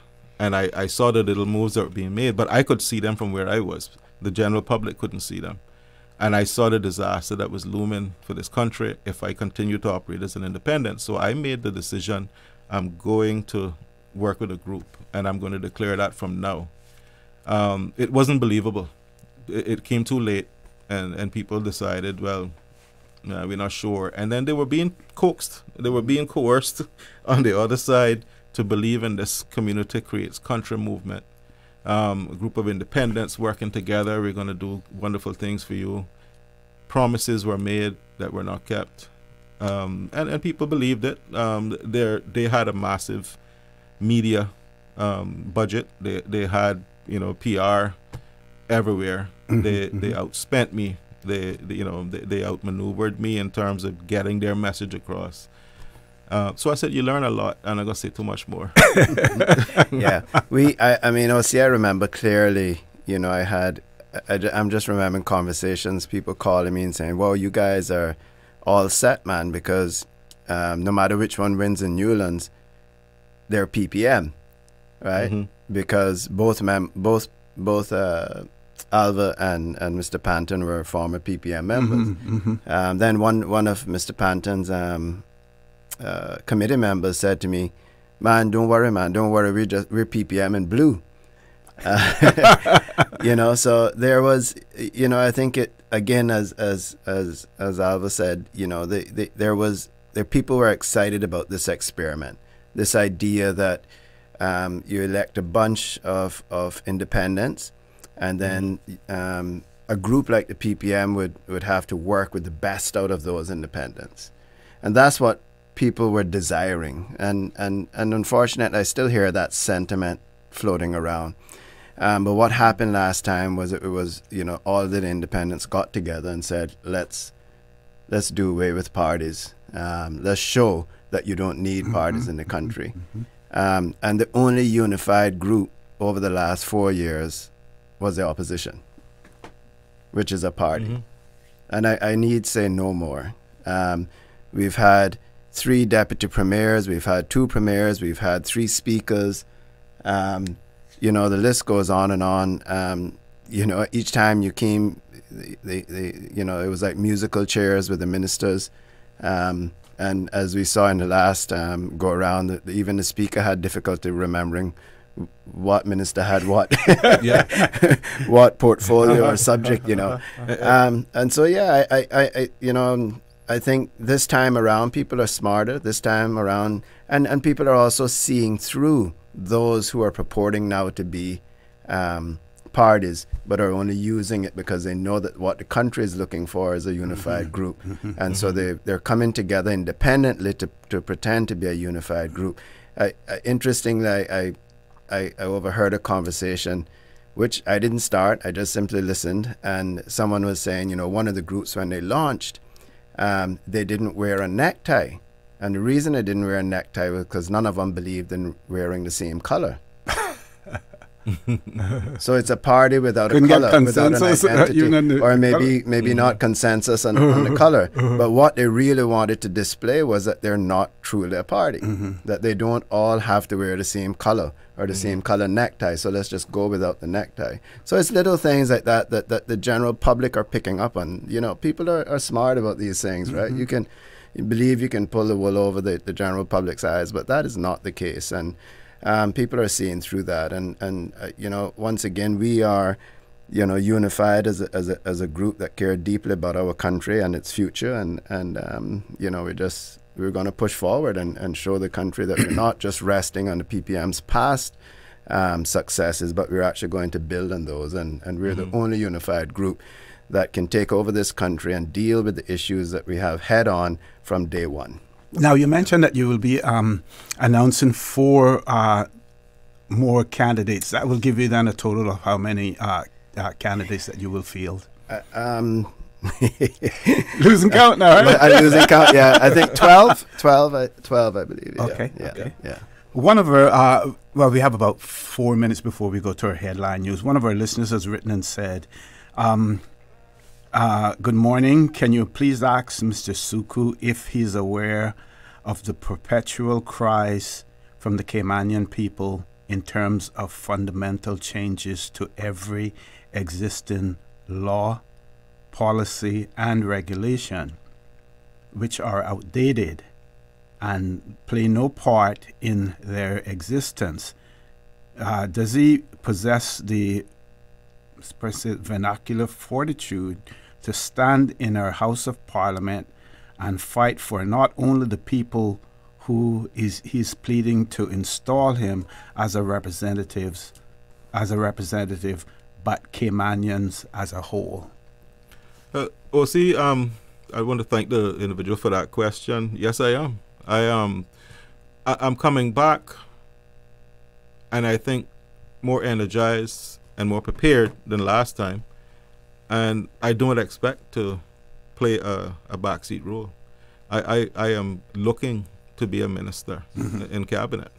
I think that is where my self-development has led me to this point. So yes, you know, as a member of cabinet, you represent the entire country. You don't just represent your constituency. And I think I'm prepared for that challenge. And people know me. They know that I'm a fighter. They know that I have been irritating sometimes to my colleague over here when I thought that my people should get something, or I wanted to stand on a particular issue. So that hasn't changed. I'm still the same Al. But I think that I can be more productive and effective working with my party. And these are individuals I believe in. Iron sharpens iron. So we've had a lot of disagreements and fights along the way, but it's made us all better. And now they appreciate what I bring to the table, which I did my reconnaissance, you know. I talked to other people, other groups, before I made my decision. Okay. And I actually made a decision after doing that to say, no, not going to do it. And then I got another surge of encouragement from the community. And I said, well, the only group that I feel comfortable with, they may not have all the resources, the money, the fanfare, but they're genuine people who care about this country, are the progressives. And that's how I made my decision. Okay, we're going to go to our headline news. When we return, I want to talk a little bit now about your manifesto. It hasn't been published yet because you still have your party conference that's got to take place and everything. So I don't want you to, not expecting you to reveal too much about that, but curious to know how much each individual candidate that you are putting forward, that will be you have contesting under the progressives, how much input will each candidate have in the development of that manifesto so that you're able to satisfy the desires and the objectives of each of those members as well. Folks, don't change that dial. Please stay tuned. For the record, we'll be back shortly. From Radio Cayman's newsroom, this is Headlines. Local, regional, international news. The Headline News is brought to you by Kirk Market and Health Services Authority. With a look at your latest headlines, I'm Jevi Ebanks. Paul Armstrong Whitaker is set to appear before the summary courts for causing fear or provocation of violence, insulting the modesty of a woman, and 2 counts of harassment, alarm, or distress. No pleas are yet entered in the matter, and Mr. Whitaker is set to appear before Chief Magistrate Angeline Hernandez at 10 a.m. in Court 8. In regional news in Bermuda, Premier David Burt led the Progressive Labour Party to victory in Bermuda's general elections, securing 25 seats. Despite the PLP losing some seats, the opposition One Bermuda Alliance increased its presence from 6 to 11 seats. Burt emphasized that the victory is for all Bermudans and vowed to continue working for everyone's benefit. OBA leader Jarian Richardson conceded defeat but affirmed the party's commitment to Bermuda. The Free Democratic Movement and the independent candidates, including former Premier Sir John Swan, failed to win any seats. Voter turnout was just under 55%. In Jamaica, the police in Portland have launched an investigation into the death of a Haitian man during a dispute on Windsor Forest on Sunday night. A disagreement between 2 Haitian men outside a bar led to one man being punched in the face. The man reportedly fell, hitting the back of his head. Despite efforts to revive him, he died while undergoing treatment at a nearby hospital.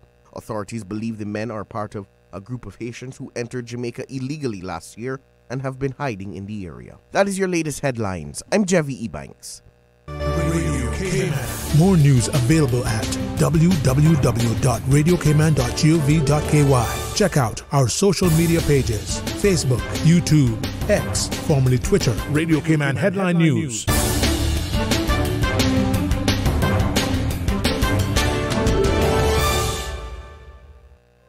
Looking for fresh, healthy food that's full of flavor? Then you've got to visit Kirk Market. Our dishes are made with fresh, high-quality ingredients. Enjoy vibrant mixed greens or satisfying pasta salads. Or try one of our delicious grill options like blackened chicken, spicy beef steak, or grilled salmon. Looking for something light and flavorful? We've got sushi rolls and poke bowls prepared daily. And don't forget to explore a hot bar or Billy Fresh salad at the salad bar. Stop by Kirk Market today for breakfast, lunch, or dinner and taste the difference. Eat well, live well with Kirk Market.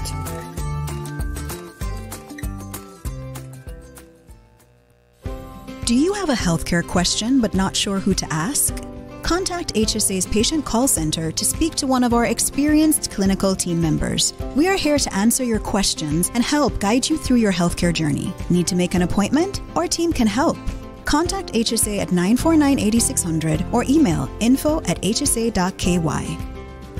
At HSA, we are committed to caring for you.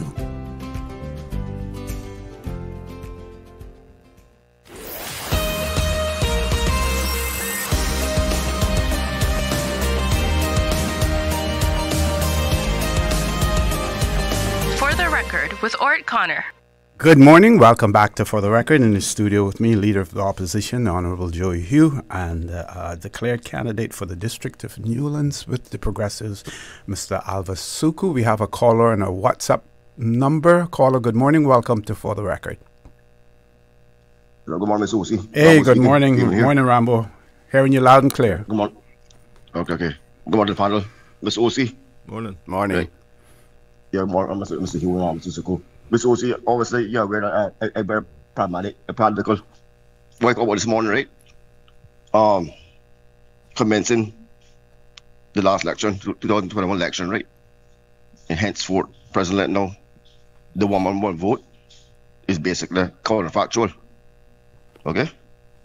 And this conflict era, we blind to everything regarding the referendum or down the pipeline. Okay? And I want to know if the whichever government getting, I mean, like part of alliance, the form, would they consider the national vote? Because that be vanquished and overcome and be subduing, right? It actually reputed, incredible, right? Despite the generation gap, okay? And that would be a deterrence, Mr. OC, in the panel, right? Of casting any aspirations or integrating any conflicts or feuds into the scene. You see that? So, in yellow wave, Mr. OC, and the candidates, the brevity of this election, right? Everybody aligning their surroundings, the associations, the parties per se, in a incongruent caliber. You understand? Yeah. So, Rambo, I want you to explain to me what you perceive as a national vote. That, does it mean you having the ability to vote for a total of 19 candidates? Like my facts opinion a bit, I can be far sketch from it, right? Clear contrast, Mr. OC. But the top 19 that getting, that's it. Right, the ratio. The top 19. You know what I'm saying? Yeah. The top 19. Got you. I mean, I don't want to elaborate too much about it, but the top 19. The top 19, like across the tri-islands, top 19. And you would, and you as a voter would have 19 votes. Precisely. Okay. Technically. Yeah. Precisely. Okay. Got you. And merely towards that. Okay? Simply. Merely. Yep. But that's my contribution today. But like I say, Mr. OC, we need to think about henceforth now. Right? Henceforth. That's a problem. That's a problem. Yep. Henceforth. Because long term. Yep. Visionary. You need that in life. Visionary. Because we outnumbered the Cayman people. We outnumbered. Got to look forward, not look. You have to look forward, not looking in the rearview mirror. Yeah. This also is gone. Yeah. Okay. Take care, man. Thank you. Thank you very much, Rambo. Thank you very much. One of our listeners has also written in and said, question and comment for Mr. Suku. First off, just want to say congratulations on obtaining your degree and being called to the bar. Well, you haven't been yet, but you soon be. Articles finished. Oh, they put in parentheses soon. Soon. So they're listening. They're listening quite keenly. Says, but also for the people listening, and what would you say is the biggest misconception you've heard about yourself as a political candidate, and how would you clear it up? The biggest misconception about yourself? You know, it's hard. They always tell you in politics never say anything negative about yourself. That's so many other people say that, but don't be self-deprecating. I think that, you know, that's a tough question. Biggest misconception, I think, is that people, and I'll relate it right back to last term that I was in office, people thought that I was not engaging with them enough. And some people misconstrued that to think that I was not as concerned about their issues as I should have been. That was a huge misconception, and it was perpetuated by my opponents. Truth be told, I was so engaged and busy working that sometimes my public engagement suffered. And that's one of the things about me, OC. I am very focused and I am very goal-oriented. So if I set my mind to a task, I want to complete that task, and I get immersed in it. So sometimes other things might have suffered, but you learn from your mistakes. So you learn how to balance those things, which I have now done, and I'm back to represent the constituency in a much more in touch manner and being more visible in the community. And you know, I want to ask people, you know, who criticized me for that last time, when's the last time you saw your representative? You know, I'll just say that much. But and it's not nomination day yet, so I still have to respect the fact that, you know, people are still in office and representing, so I'm not going to campaign too hard. But come nomination day, gloves are off. Gloves are off. I have a lot to say. Yes, yeah. So let's talk about the your manifesto, the party manifesto, and how it will encompass some of the objectives that each individual candidate, because they have their constituencies that they will be represented and representing, and how do we address those constituency issues in your manifesto? Yeah, thanks. OC, did I lose my mic? Oh, there you go. Yeah. Thanks, OC. Yeah, our manifesto, OC, has been a working document. We did that through the periods that we were in office, and then we used it as a tracking document, really, adding stuff on as we went along, but also keeping pace of what we've accomplished and where we were with them. I think I mentioned it on here that it was a wonderful tool, something I'm so happy we did, because it was a wonderful tool when COVID hit. And we decided to have a look at where we were in certain projects and stuff, and we had everything was at our fingertips because we tracked it the entire time. And we, from the minute we took office with our, from between 13 and 17, of course, 2017, it was a continuation. And we just continued to track. So we've continued that document throughout the last 4 years as well. And now we're converting that into our manifesto. So we've had a couple of marathon meetings on the manifesto. We continue this week. And these are the manifesto, of course, we release much closer to the election than for now, and for fairly obvious reasons. But the manifesto is basically a national document. And when you have a manifesto with the detail that we will have in ours, once you take office, the government are able, the civil services are able to take that manifesto and then turn that into objectives for the civil service. And so as you go along and you bring cabinet papers, you can say objective number 23 from objective whatever in your manifesto, and you track you go along as we then, as a unified group, the civil service and the government, the elected government. So as we have had persons join us, we've had them involved in the manifesto production. Some had already started to build their own manifestos as well, so we just took and merged those documents or looked at it, did an overlay, and said, okay, well, these are covered here. And then what we also do, OC, is that on a constituency level, each one of the constituents will have, each one of the candidates will have a small constituent, what we're calling a manifesto, a constituency manifesto of sorts, which will be more focused on issues relating to the constituency itself. So that is how we addressed it in the past, how we intend to address it again. So each, as I think Mr. Tatum said when he was on, all of our candidates are now engaged in what we're calling a walking tour of their constituency and listening to people, going door to door, and the feedback from that will build their individual manifestos. Okay, let's see if we can grab a caller before we go to our break. Caller, good morning. Welcome to For the Record. Morning. Good morning. Good morning. Yeah, just tuning in. Al, I hear you running again. Listen, it's a breath of fresh air to see that you're putting yourself forward again. I supported you in the last election, and unfortunately, can't believe, we fired someone that was doing such a great job. But hopefully we can rehire you. You're a very capable person, educated. I understand. You're pursuing your law. Got your law degree, and I think you did a great job. Your 2 terms you were in.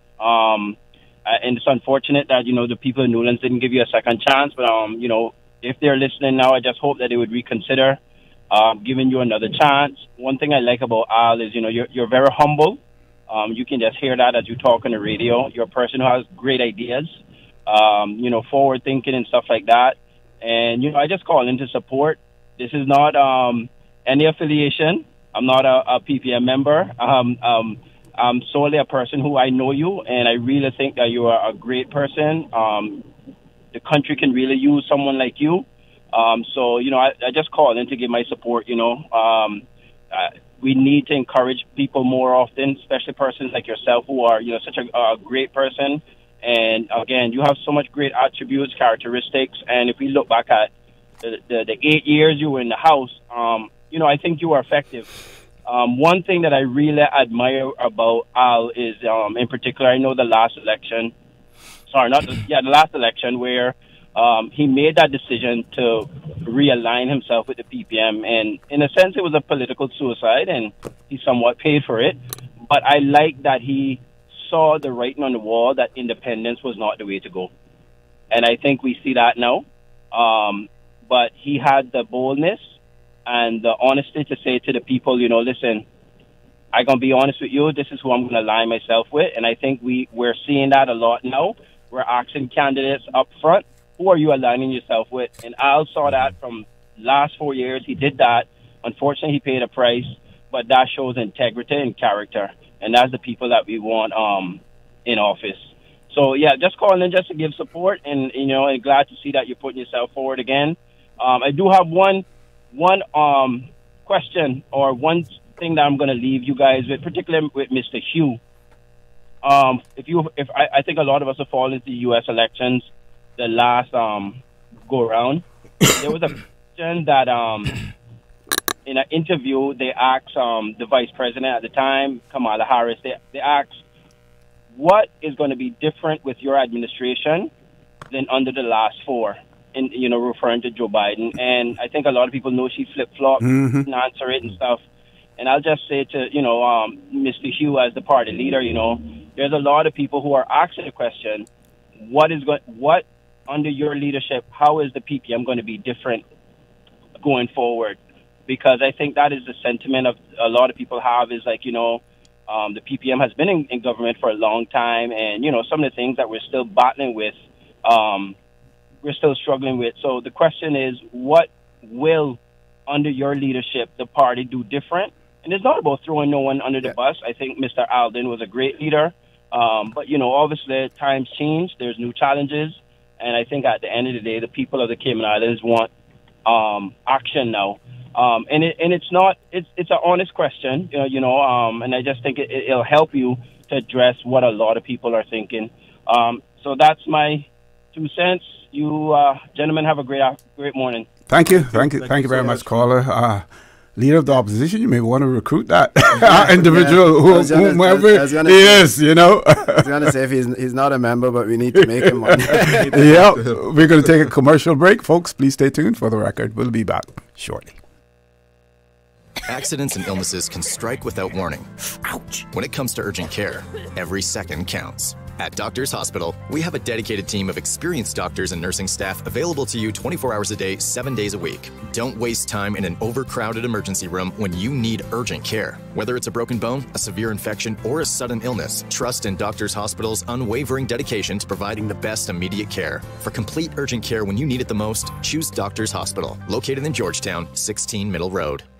Your dream home starts with a vision, and often inspiration is at the heart of that vision. Brand Source Home Gallery's in-house designers are here to help bring your vision to life. Whether you're remodeling or building a new home, Brand Source Home Gallery is your one-stop solution.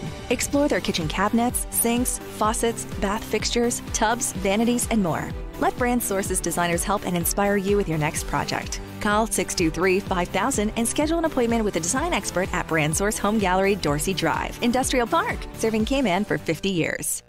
Easter vacation is just around the corner, and Cayman Airways has added multiple extra flights to some of your favorite destinations, some of mine too. Look here, they got seats available now for booking on extra Easter flights between Grand Cayman and Kingston, La Ceiba, Miami, Cayman Brac, Little Cayman, and you can even catch a non-stop flight to Montego Bay for Easter. Check it out. You can visit CaymanAirways.com, contact a local travel agent, or call Cayman Airways Reservations on 949-2311. And don't wait too long though, because these extra Easter seats always sell fast. Be sure to add your Sir Turtle Rewards number to your booking so you can earn more miles for more free trips this year. Well, I know where I'm going. I'll see you on board a uniquely Caymanian airline for Easter. Step back in time and discover the rich history of the Cayman Islands at the National Museum. Located on the waterfront in Georgetown, the National Museum is proudly housed in the Old Courts Building, Cayman's oldest standing public building. Explore captivating exhibits and learn about our unique heritage and culture. Open Monday to Friday, 9 a.m. to 5 p.m. and Saturdays from 10 a.m. to 5 p.m. And here's the best part, Saturdays are free for residents. Don't forget to visit our museum gift shop. Every purchase helps preserve our artifacts and the historic building we call home. Visit www.museum.ky for more information.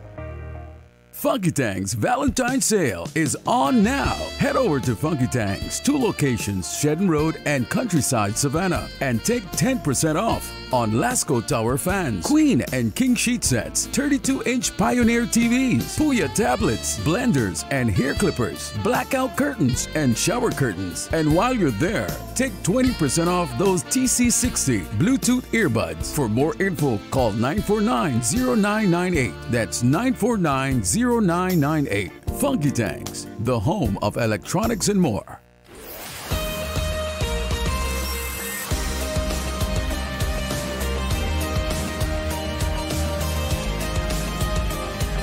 For the Record with Ort Connor. Good morning. Welcome back to For the Record. In the studio with me, Leader of the Opposition, Honourable Joey Hew, and declared candidate for the constituency of Newlands with the Progressives, former Member of Parliament, 2 terms, I believe, Mr. Alva Suku. Gentlemen, mic is yours. Thank you. Well, see, the last caller asked a question to me about what would be different with my leadership. Mm-hmm. I just want to go back to, he said that we've been in for the last 3 terms. That the Progressives took, the PPM took the government in 2013 at a time when we were coming out of a recession. Government finances were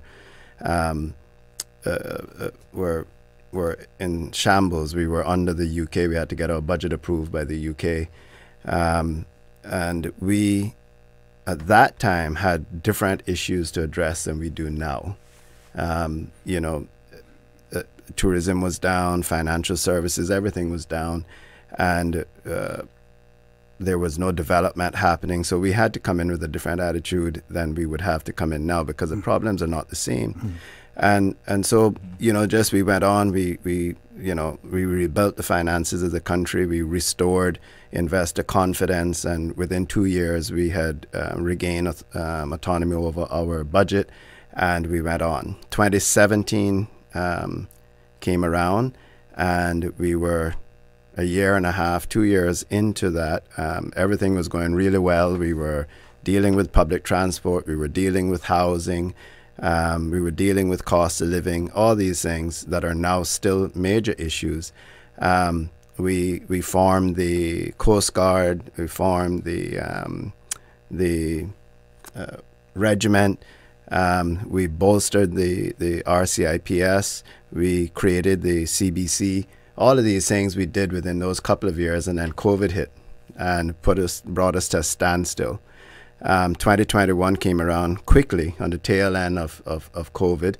We managed the country through COVID. We actually continued to display fiscal prudence through COVID. We didn't have to draw down on the loans that we had set up in case we needed them.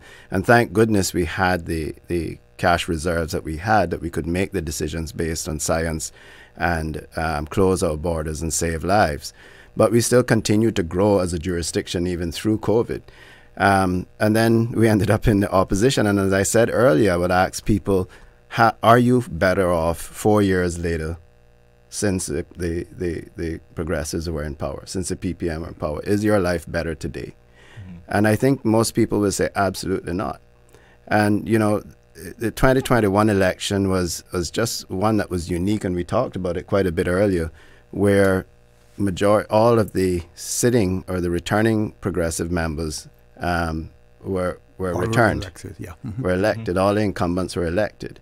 We had a few retirees, and then we had a few disappointments, to say the least. So we thought we had arrangements with persons that again, we had the wool pulled over our eyes. They had planned way in advance, and as Mr. Suku said, he saw what was happening. He saw what the plan was, and here we are. But yes, now I am the 4th leader of the Progressives. We had Honorable D. Kurt Tibbetts handed over to Alden McLaughlin, Sir Alden, who then handed over to Mr. McTaggart. Mr. McTaggart has now handed over to myself. And he has, committed to contest this election for the constituency of Georgetown South, to provide that support for me over the next 4 years, like previous leaders did for those that replaced them. But some of the objectives and some of the things that we will see differently with this group and under my leadership. And it's very similar to where we were in 2013. If people will remember, in 2013, the core of the progressives were Mr. Tony Eden, Sir Alden, Mr. Tibbetts, Kurt Tibbetts, and Mr. Mose Colonel. The rest were all new candidates, including myself and Alva, Mr. Marco Archer, and others. And that was a rejuvenation of the progressives at that time. We called ourselves the progressives. And now here we are in 2013, and 2025, and it's the same thing. So under new leadership, we have some of the veteran politicians, and then we have some new blood coming in. And what people will see in particular as we unveil the full team, and over the next couple of days, in fact, is they'll see a more inclusive party, a more grassroots-driven party, inclusive of candidates across the spectrum. You'll see more diversity. You will see a commitment to youth. You'll see a commitment to developing a future for the party through the youth, involving youth persons. I've talked about once elected, developing a youth caucus that will be able to contribute their views and their feelings to the government, and fresh perspectives. There's, one of the things that I think we have always suffered with as the progressives, the PPMs, if we're looking in the mirror, is that we were really Georgetown-centric. And it is my goal, one of my personal goals as a leader, win, lose, or draw, is to establish offices across the island. And to be able to include all districts, let all districts feel as if they have the opportunity for representation through the PPM. I think it's time in the past, and if at the end of this election, should one or two of the new parties survive and continue on, I think that would be good for the country. But what I want to do is to break down those barriers that always existed, where PPM was basically Georgetown and UDP was West Bay and et cetera, and try to become more inclusive as a party, and provide and to develop offices and develop a presence within each district, if not each district, at least in the eastern districts, in the Savannah, Boddentown area, West Bay, and Georgetown, and really make this attempt to make this a national party that's inclusive of all people.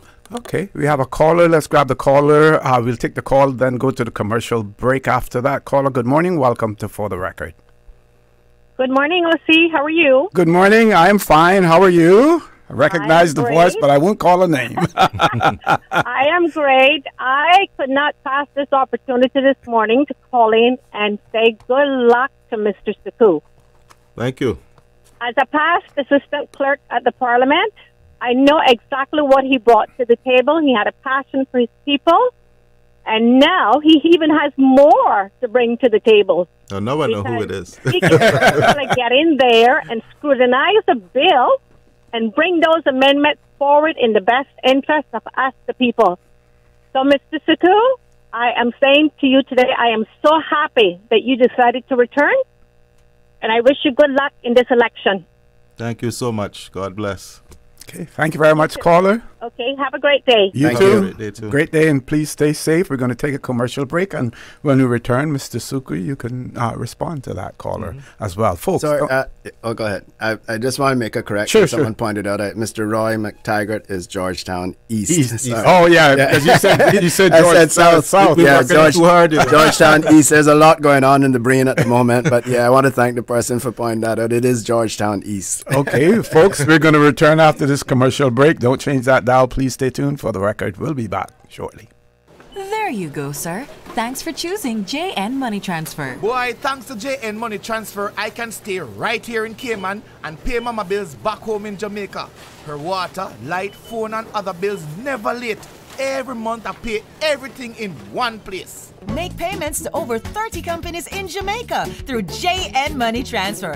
Fast, affordable, convenient. Call 1-800-744-1163 for details.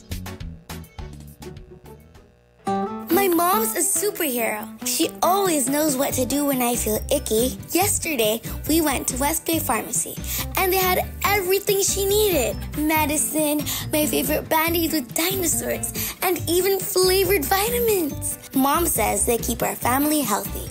I think they're magic. But don't tell anyone. I think superhero shop at West Bay Pharmacy. West Bay Pharmacy, where the superheroes shop. West Bay Pharmacy and Centennial Towers. Convenient quality care is just around the corner. Step back in time and discover the rich history of the Cayman Islands at the National Museum. Located on the waterfront in Georgetown, the National Museum is proudly housed in the Old Courts Building, Cayman's oldest standing public building. Explore captivating exhibits and learn about our unique heritage and culture. Open Monday to Friday, 9 a.m. to 5 p.m. and Saturdays from 10 a.m. to 5 p.m. And here's the best part, Saturdays are free for residents. Don't forget to visit our museum gift shop. Every purchase helps preserve our artifacts and the historic building we call home. Visit www.museum.ky for more information. At Kirk's Home Center, we can make your life much better. We got it all together. We got a great deal in store for you. From cookware to stereos, from power tools to plumbing supplies. Yeah, we got the best goods with the best price and a service to make you smile. Kirk's Home Center, we got a great deal in store for you.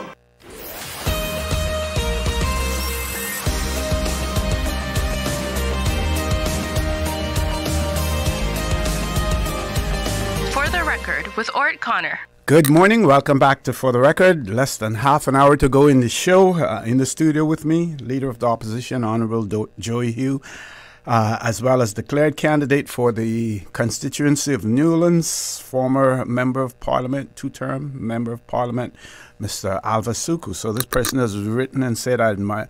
Suku, I admire your courage in stepping up as a candidate in this election.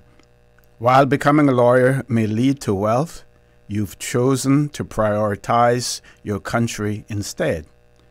Some may believe that Knox belongs solely to the politicians, but I can attest that even with significant savings, it's possible to retire below the poverty line.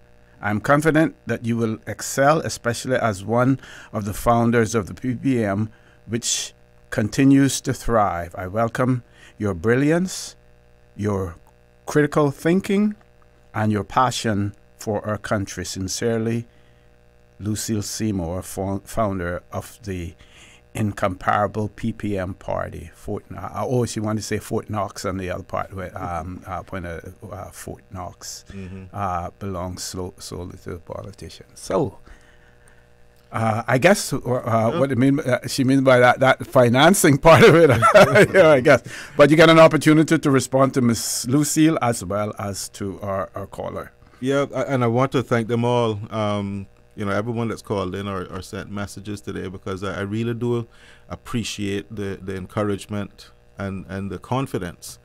Miss Lucille and I go way back to when I was a little boy running around here barefoot, so she knows me very well. And the lady that called that used to work at the Parliament, she and I work closer together as well, and I think she got to understand a bit about me as a parliamentarian and in working with us in the Parliament. But I also want to say a few words about the future of the Progressives and the future of the party under my good friend Joey's leadership. One thing that has impressed me is the level of succession planning that I see happening within the party Mm-hmm. structure. You know, there's this old stigma that politicians want to die in office. But I've seen where senior members, who I think could continue and contribute quite a bit more, have decided, no, you guys step forward, you guys take the leadership. We'll support you any way we can, but it's your time. Yeah, orderly transition. Yes. Yeah, Yes. and any organization I've worked for that didn't embrace that concept failed. Yeah. And that's what we see every election cycle with these new parties that come out. There's no succession plan, and there's one party out there now who has it written and set in stone who's going to be the premier. Brand new party. That can't work. You can't have experienced people coming in and you have a glass ceiling above their head and say, no, you're not getting this high. You want to stay in here. That doesn't work for me. So I'm not saying I'm trying to be premier or deputy premier. I'm trying to play my role and contribute as best I can. But I want to know that when the time comes, that there are no barriers to me moving up if I so choose. And earlier you did say that, you know, you aspire to be a minister as well. And I think, well, I won't put my thoughts into it. My question would be, you know, how important is that, knowing the political environment that we are in, the uncertainty that we saw before, how important is it to identify potential members of your party who could potentially hold a ministerial position, or even a junior minister, or what is known as a parliamentary secretary's position as well? Yeah. OC, that's a great question, because that is, you know, if you listen to Sir Alden's messages, or Sir Alden's retirement speech, basically, at the last session of the Parliament, he spoke about the issue of inexperienced parliamentarians and what that can bring. And you know, we saw quite a bit of that in the last government as well, in the formation when there was a slew of freshman ministers. Where we are as a country right now, you know, we're at a pivotal point, and what we cannot afford is for persons with absolute zero experience in running a government, zero experience in parliament, zero experience in negotiating with the UK and other overseas agencies, to take the helm of the country at this time. There has to be some continuity. There has to be the ability for a government to take over after the April 30th election and hit the ground running, take on the challenges that we see head on. And again, I would have to say that the Progressives, the PPM, are the only government, only party right now that has that ability. As I said, we have a working document from 2013 that we continue to update. We've continued to update. It goes into our manifesto. And we are poised and ready to hit the ground running with a good mixture of experienced ministers. Again, you will see more of the persons that we'll be announcing over the next few days. Experienced politicians, persons like Alva, who has been in office, he's served in a government, he's served in opposition, has the experience of traveling overseas and negotiating the constitution for the country, and other parliamentary association meetings and conferences. You know, to go in with a green government at this time, I think would set the country back even further. It's too much of a huge learning curve. It is not a business. All of us, myself included, when I first decided to enter politics, I was like, how hard can this be? I run a business. You know, we run businesses with over 100 employees. How hard can this be? You know, I'll just go in there and run it like a business. Government needs to run more like a business. That is so far from the reality of it. So far from the reality of it. You're not going to sit there as premier, as like a CEO, and have people coming in with reports and well presented, you know, documents for you to say good work and good job and let me see the profit margins. Look, profit margins look good. Listen, we want to make sure that we can issue some good bonuses this year. I'm looking forward to my bonus, so let's keep that going. Wait, we're not making money here? Cut those. Cut the people there. Right? Make some cuts. You don't have, no, I don't care if you know, someone has a wife in hospital or kids in university or whatever. This is about the fiduciary responsibility for my shareholders.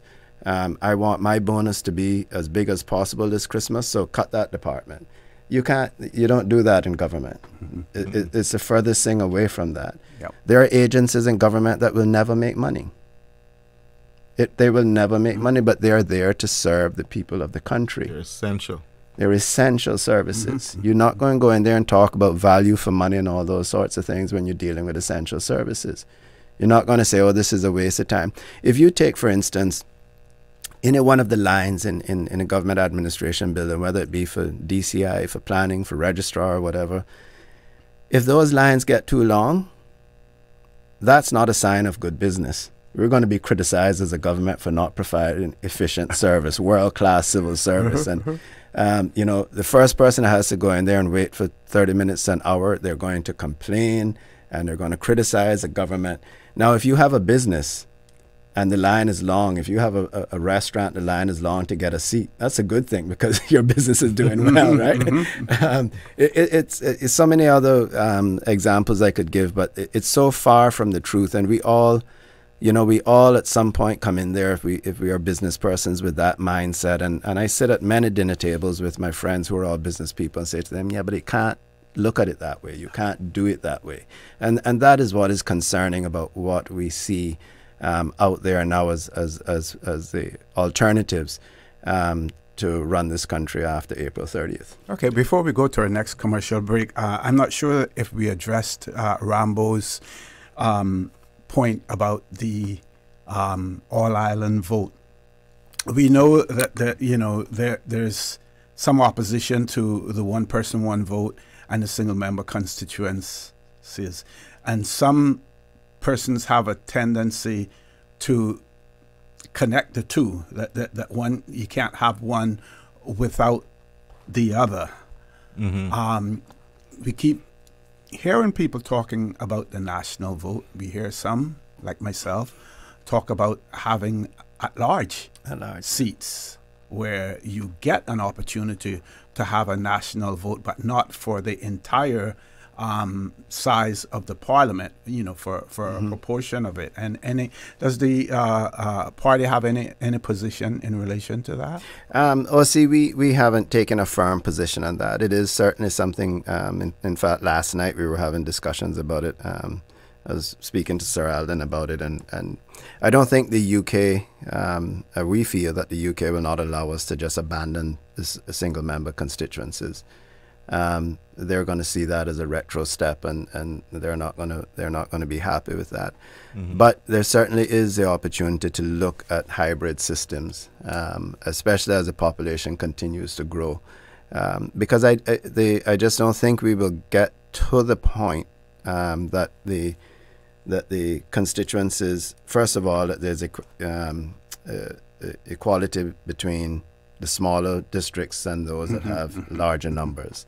And then, if you look at Bodden Town or Georgetown as a whole with 7 representatives versus Bodden Town with 4, or worse, East End with 1 and Northside with 1. Northside with 1. So yes, I think there is opportunity for a hybrid system where whether it's persons at large or some other hybrid to what we have now would certainly be something to consider. We do not have a solid stance on that now. Yeah, but we have to be careful because we might be trying to correct unhappiness with one system and jump into a worse one. I have concerns about that national vote because we just came out of a period of a government run by independents. When you give the public the ability to elect people in different areas, you're going to end up with a similar thing. You're going to end up with people who didn't campaign together and not part of the same party, and they're going to be forced to sit and form a government together. So you could end up in a worse situation. But I do advocate for looking at ways to improve what we have, to address some of the deficiencies. And some people are generally unhappy with one person, one vote and single member constituencies. So there are ways to address those. But I would say be very careful when you advocate for a national vote, because you could end up with another 4 years of Right. If it's all of the candidates, being elected, nationally, as well. Yeah. Definitely. Folks, we're going to take our last commercial break. If you have any intentions of calling in and asking any questions or comments, I'm going to ask you to please do so, because we have a tendency to have everyone queued up in the last 10 minutes, and we simply won't have enough time to accommodate everyone. Last commercial break. Please stay tuned for the record. We'll be back shortly. Did you know that you can send money transfers to financial institutions anywhere in Jamaica with JN Money? You mean I can send money straight to my account and cut out the middleman? Yes, that's exactly what I mean. You send your own money to your own account, giving you peace of mind that the money is in your account. JN Money Transfers to Financial Institution is another convenient service offered by JN Money. You can have this done from any JN Money location. Deposit your money straight to your account without the hassle of asking someone to do it for you. JN Money Transfers to Financial Institutions, making life easier.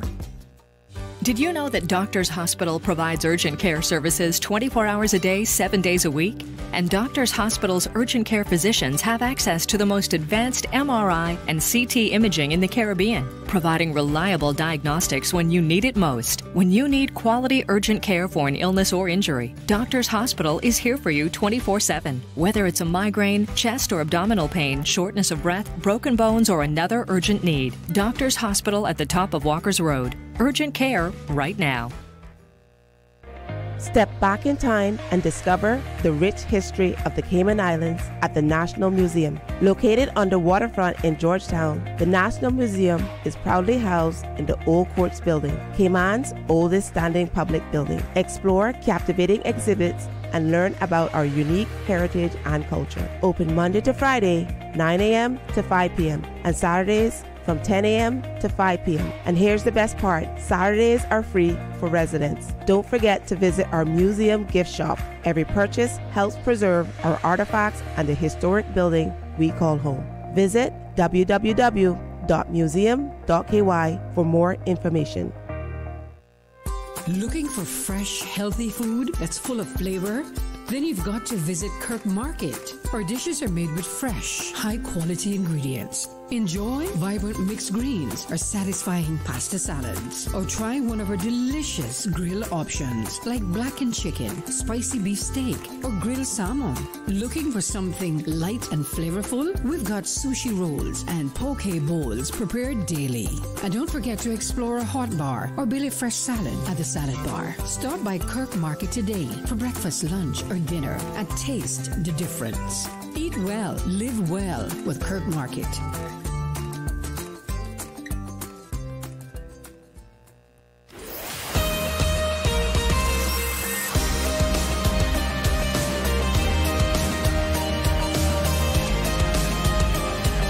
For the Record with Ort Connor. Good morning. Welcome back to For the Record. We have 3 callers. Those will be the last 3 callers. Each one need to be brief because we have less than 12 minutes to go on the show. Let's grab the first caller. Good morning. Welcome to For the Record. Hello, good morning. Good morning. Morning to you, Mr. O.C. And morning to your guest. Good morning. Morning. Morning. I only just caught some of the conversation.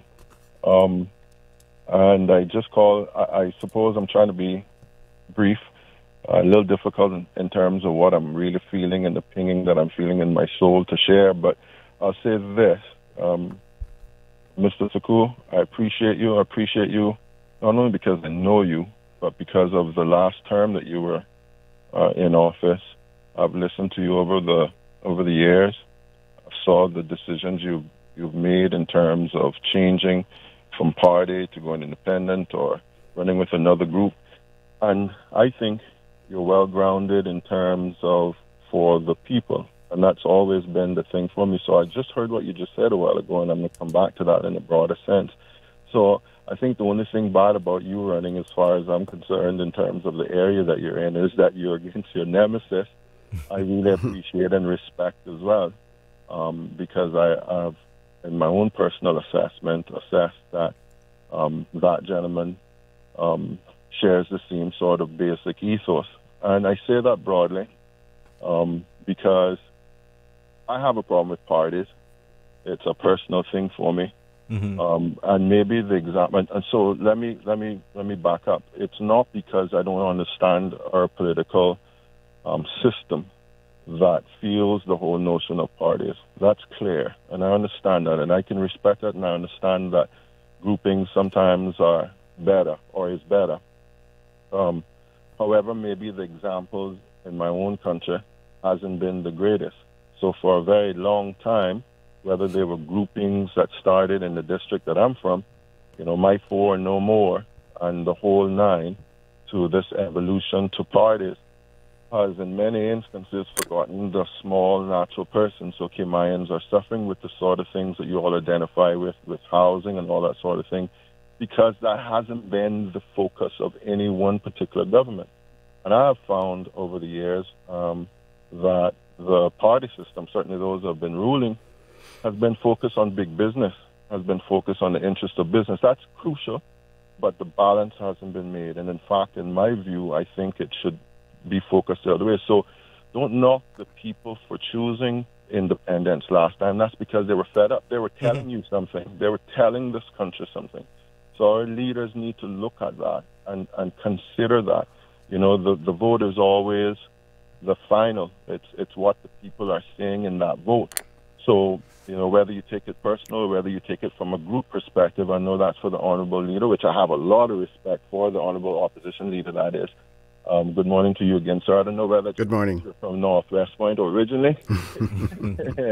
and being a Bayer and from Northwest Point, it says a lot.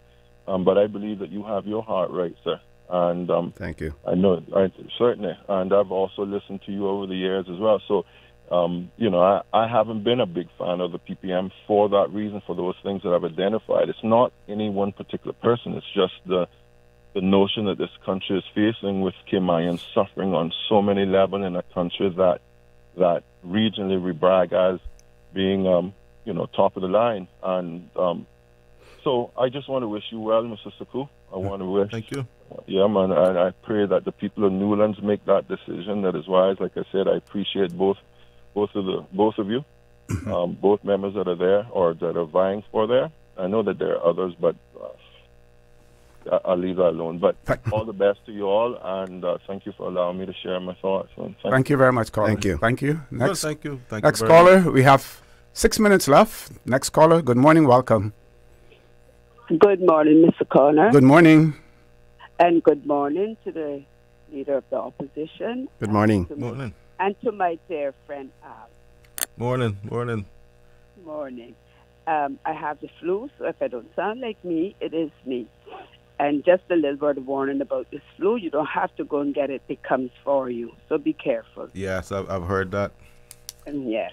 Anyway, the one Mr. Connor chastised me now with his time management. So to you, gentlemen, I have a question. In your new manifesto or I don't know how you've changed anything about your party, but have you included appointing district councils? Yes. Okay, so if the PPM were to become the government on the first day of May, we're going to hear about that. Yes, we'll have to review I know there are some changes that are needed to align the Constitution with the current system, but yes, it certainly is in our manifesto, and it's something that we all feel that it's timely and needed. Mm-hmm. Well, it is certainly needed. So I think that after, 12 years, that's enough time to have considered it. And I think the people have spoken very loud about that. So, I would hope that whomever is going to be our next government would certainly have that as part of their intention. Mm-hmm. Mm-hmm. And to Mr. Saku, I'd just like to say that even though he was not a minister in his last term, he was certainly a great representative. And even though he wasn't a representative in the last term, he was still a great community leader. So, Mr. Saku, as my friend, I'd like to wish you all the best. Thank you so much. I really do appreciate that, and I hope that you feel better. And you know, you and I gonna have our little chats here and there. Of course, of course. Okay. You know, I have to get better. I have a birthday coming up very soon. Okay, well, you have That's some. Trump soul. You have some getting better to do then. Okay. Yeah. Okay. Thank you very much, you. caller. Last caller. Good morning. Welcome to For the Record. Good morning, Mr. Connor, and your guest there. Good morning, sir. Good morning. And I have a question for your guest on the promises that they had made. I think it was about 12 years ago when Mr. Bush was the premier, that he would tax the expat work permit expat, and it was a big uproar about that. And it never went through. So what he did was raise our vehicle fee from $410 to $825, and the cars were double too. And TPM at the time, they wasn't the government, but they promised that when they get in, they were going to reverse it. So I just want to find out why the promises never went through, you know, because they got in the following term, you know. So that's my question. Is this vehicle registration? Yes, yes. Okay, I wasn't aware of that, and we'll certainly look at it. I know what we did was we discounted.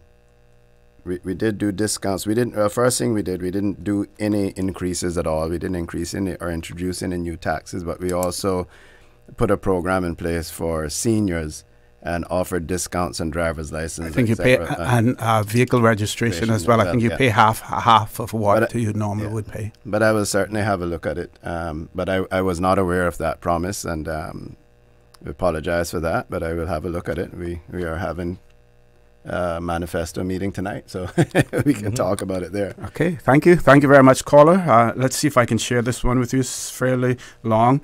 The person says, let's don't forget the PPM was not responsible for the FFR, I think, because of the reckless spending during the 2007-2008 economic crash.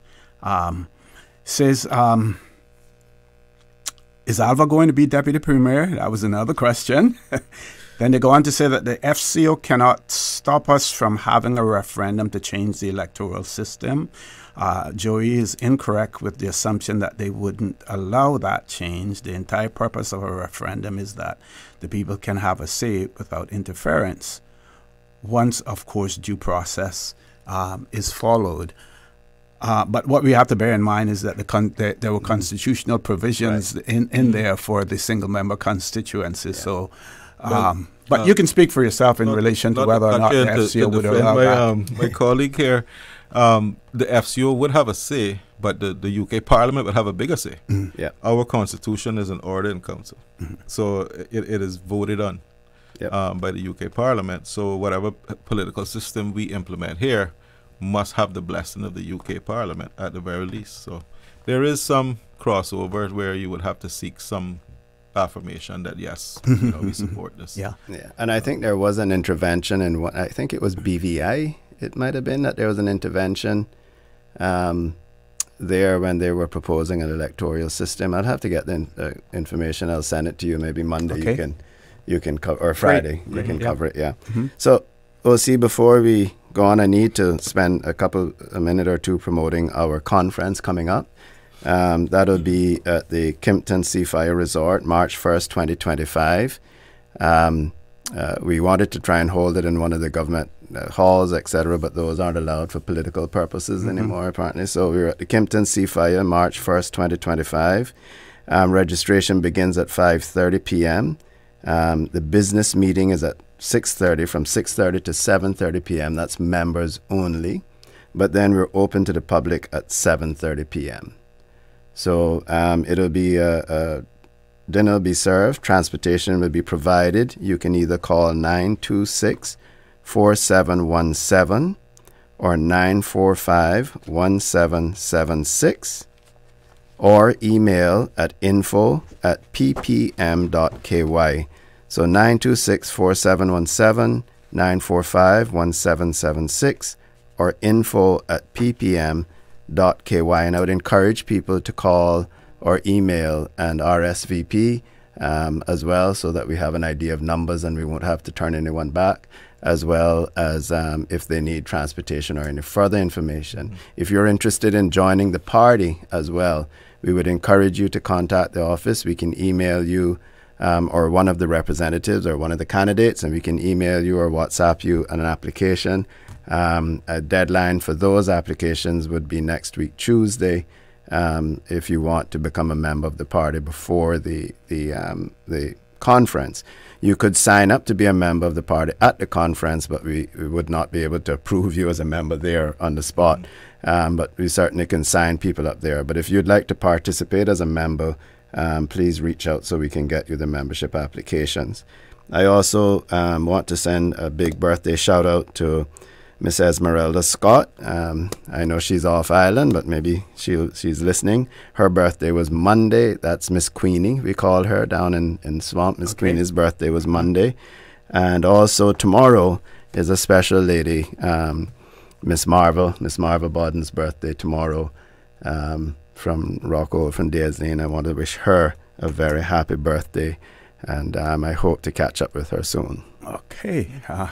Mr. Suku, any closing comments from you? Well, just start by echoing what Mr. Hugh has said. You know, we would love to see everybody at the conference, especially my constituents in Newlands. So if anyone wants to make arrangements with me, please send me an email, alva@ppm.ky, or they can send me a WhatsApp to 925-2582.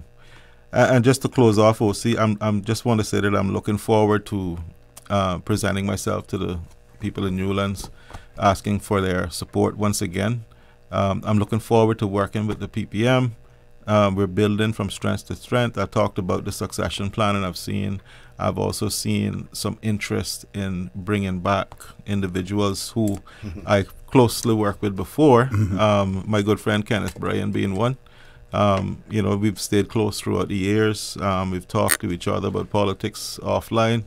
And he's always encouraged me to stay committed to the cause as well.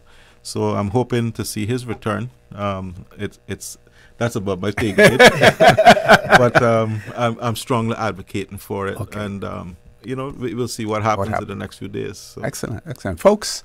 Going a little bit over. Just want to remind you.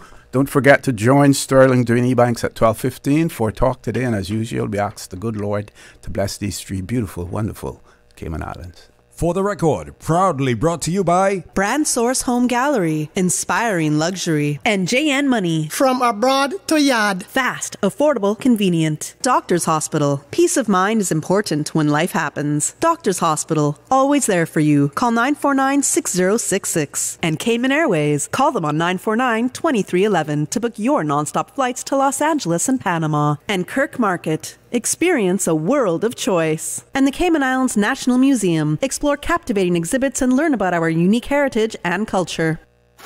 Yesterday, today, always and forever.